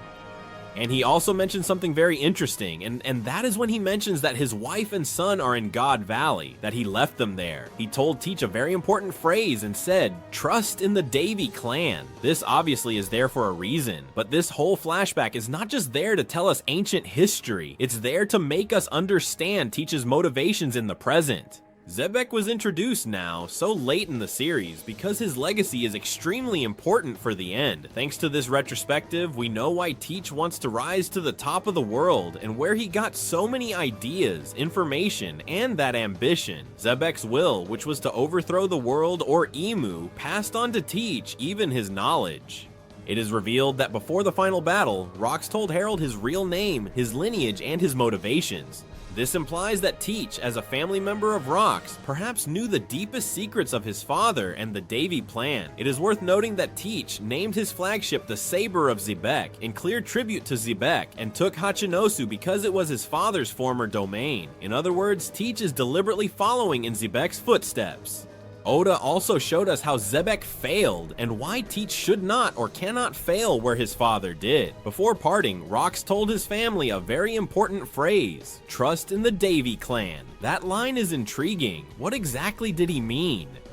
Perhaps the Davy clan, which we remember are apparently descendants of Davy Jones, has some special destiny or hidden ability, maybe the capacity to wield multiple devil fruits, which would explain Teach. Or it was simply a way of saying, trust in our family or our will. I don't know, but in any case, Oda gave that phrase a special connotation, highlighting it. We also know that the high-ranking government officials, the God Knights, and Emu had their eyes on the Davy clan as something important. As natural enemies, in fact, it is emphasized that the Tenryubito in God Valley were enraged to see before them a lineage they considered an ancient enemy and wanted to exterminate them immediately. This sounds very similar to what we already knew about the legacy of the D. That phrase from Rocinante, where he says that all the D are natural enemies of the gods, with the gods being the world nobles. All these pieces paint a very interesting picture, and teaches an enemy in capital letters of Emu, much more than Luffy is currently, despite prophecies, symbolism, Nika, Joy Boy, and all that. Personally, even in the manga, he has not yet crossed paths with Emu nor caused that direct hatred. Instead, Teach carries the inherited enmity from his father against Emu. Emu, who already defeated Joy Boy, Luffy's ideological predecessor in the past. It's true, but narratively Oda is positioning Teach as the one who has more substantial reasons to oppose Emu in the present. Now let's move from Emu's side to Luffy's side. Let's think, who fits better as Luffy's final enemy in terms of the story? On one hand, Emu represents the antithesis of Luffy's freedom. He is the hidden global tyrant, but Luffy's story since the East Blue has not been a direct struggle against the world government itself. That has been more the role of Dragon and the Revolutionaries. Luffy has mainly been a pirate facing other rival pirates in search of adventures in the One Piece. His dream is not to overthrow the government, it is to be free and be the king of the pirates. And who is Luffy's biggest rival in the pirate race? Blackbeard. Since Jaya, Teach has been Luffy's parallel nemesis. Both are bearers of the D. Both aspire to find the One Piece. Both believe in the dreams of pirates. Let's remember that phrase from Teach. Men's dreams never die. Teach is in many ways the dark reflection of Luffy. Where Luffy makes allies and trusts his enemies, Teach manipulates and betrays. He betrayed Blackbeard's crew, betrayed Whitebeard's crew, handed over Ace, etc. Where Luffy fights head on, Teach ambushes from behind. However, both share that relentless determination. Teach has caused enormous personal harm to Luffy. He already provoked Ace's capture and, consequently, his death. Now he has captured Garp, Luffy's beloved grandfather, and it is very possible that he will soon do something with Shanks. There are many solid theories that Teach might end up killing Shanks. Yes, Shanks, Luffy's mentor, inspiration, and friend. He has unfinished business with Blackbeard, as Shanks has the scar on his eye made by Teach and already warned that Teach was the real threat. Let's imagine that Teach manages to defeat or even kill Shanks. That would ignite a fierce emotional motivation in Luffy to confront him. Too many factors point to an inevitable clash. Monkey D. Luffy against Davy or Marshall D. Teach, the king of the pirates against who would be after defeating Emu, the king of the world. Because even though we have the world government as the cause of many evils in One Piece, after all, the story began as a series about pirates and it is likely to end as it started, being a story about pirates with a final confrontation between the two most powerful pirates of the era. One that would be Luffy, representing the inherited will of the ancient kingdom of Joy Boy, allied with all the oppressed peoples of the world. The other, Teach, wielding the dark power of the world government, having virtually crowned himself as the sovereign of the world after overthrowing Emu or using their weapons. It will be the cyclical repetition of the war from 800 years ago, which in that case was the D against Emu, but this time it is D against D, since Teach is also a D. All this for the fate of the world. Oda has already promised us a war so big that it will make Marineford look like child's play. We can foresee that this final war will have multiple fronts. The revolutionaries against the government, the Straw Hats, and their allies against the combined forces of Teach. It will be total chaos. Old enemies becoming Luffy's allies, betrayals, ancient weapons. In short, madness. And do you know the most curious thing of all? That all this downfall on Emu's part would be his own fault, because the only person who could warn Emu of what was coming was Saturn. Since if we remember in God Valley, when Rock sees Emu, he tells Whitebeard that what they have before their eyes is basically the world. The same words used by Katarina Devon and Van Augur to Saturn when they ask him what his goal is, saying it is the world. And at that moment, Saturn immediately attacked Katarina Devon and Van Augur. Perhaps that went a bit unnoticed, but seeing that Saturn is the person whom Emu possesses when they are in God Valley, it's because Saturn already heard those words from the person he knows is Teach's father, as he himself mentions having a special lineage. In other words, in summary, Saturn understood those words as if Rox was returning and knew that this time he was coming directly for Emu. But Emu, in an act of selfishness and lack of foresight, ended Saturno's life before he could explain everything he had seen and what was coming. In other words, he ended the life of the only person who could give him the information that he needed to prepare for what was coming. But in the midst of that whirlwind, Luffy and Teach were destined to face each other one last time. Both would have what the other desires. Perhaps Teach will manage to obtain the One Piece or part of its secret, proclaiming himself king of the world after having toppled Mary Joyce. And Luffy would have the will of the world behind him, becoming the emblem of the new era. It would literally be the Battle of the Dawn. Each would have a special power, as Luffy by that time might be known as the King of the Pirates, and Teach at that moment is known as the King of the World, leading to the confrontation of the King of the World against the King of the Pirates, the man who controls the whole world with the man who wants to give freedom to the whole world. It would literally be the Battle of the Dawn. Why the dawn? Because in One Piece it has been repeated many times that the world will see a new dawn when oppression ends. The Minks, Odin, Pedro all spoke of that dawn of the world. Luffy, carrying the legacy of Joy Boy and Nika, is destined to bring the dawn. And what more literal image of that dawn than defeating Teach, whose power is absolute darkness. Teach's darkness against Luffy's son, Nika, the sun god. Drawing a small parallel with the fight between Blackbeard and Jace, in which in the last blow we saw, Teach mentions who will win, the sun or the darkness. This symbolism is too good to waste. Luffy is that rising sun and Teach is the shadow that eclipses it. Thus, One Piece would culminate as what it has always been, a pirate adventure, a story of pirates, with the ultimate battle between the future king of the pirates and his nemesis. In the process, of course, Luffy would have made many allies, and they would also fight, but the final obstacle would be a pirate, not a celestial king. It makes a lot of narrative sense. Oda can resolve the political plot and also give us an epic pirate duel to close the story with a flourish. Imagine that final scene after the victory.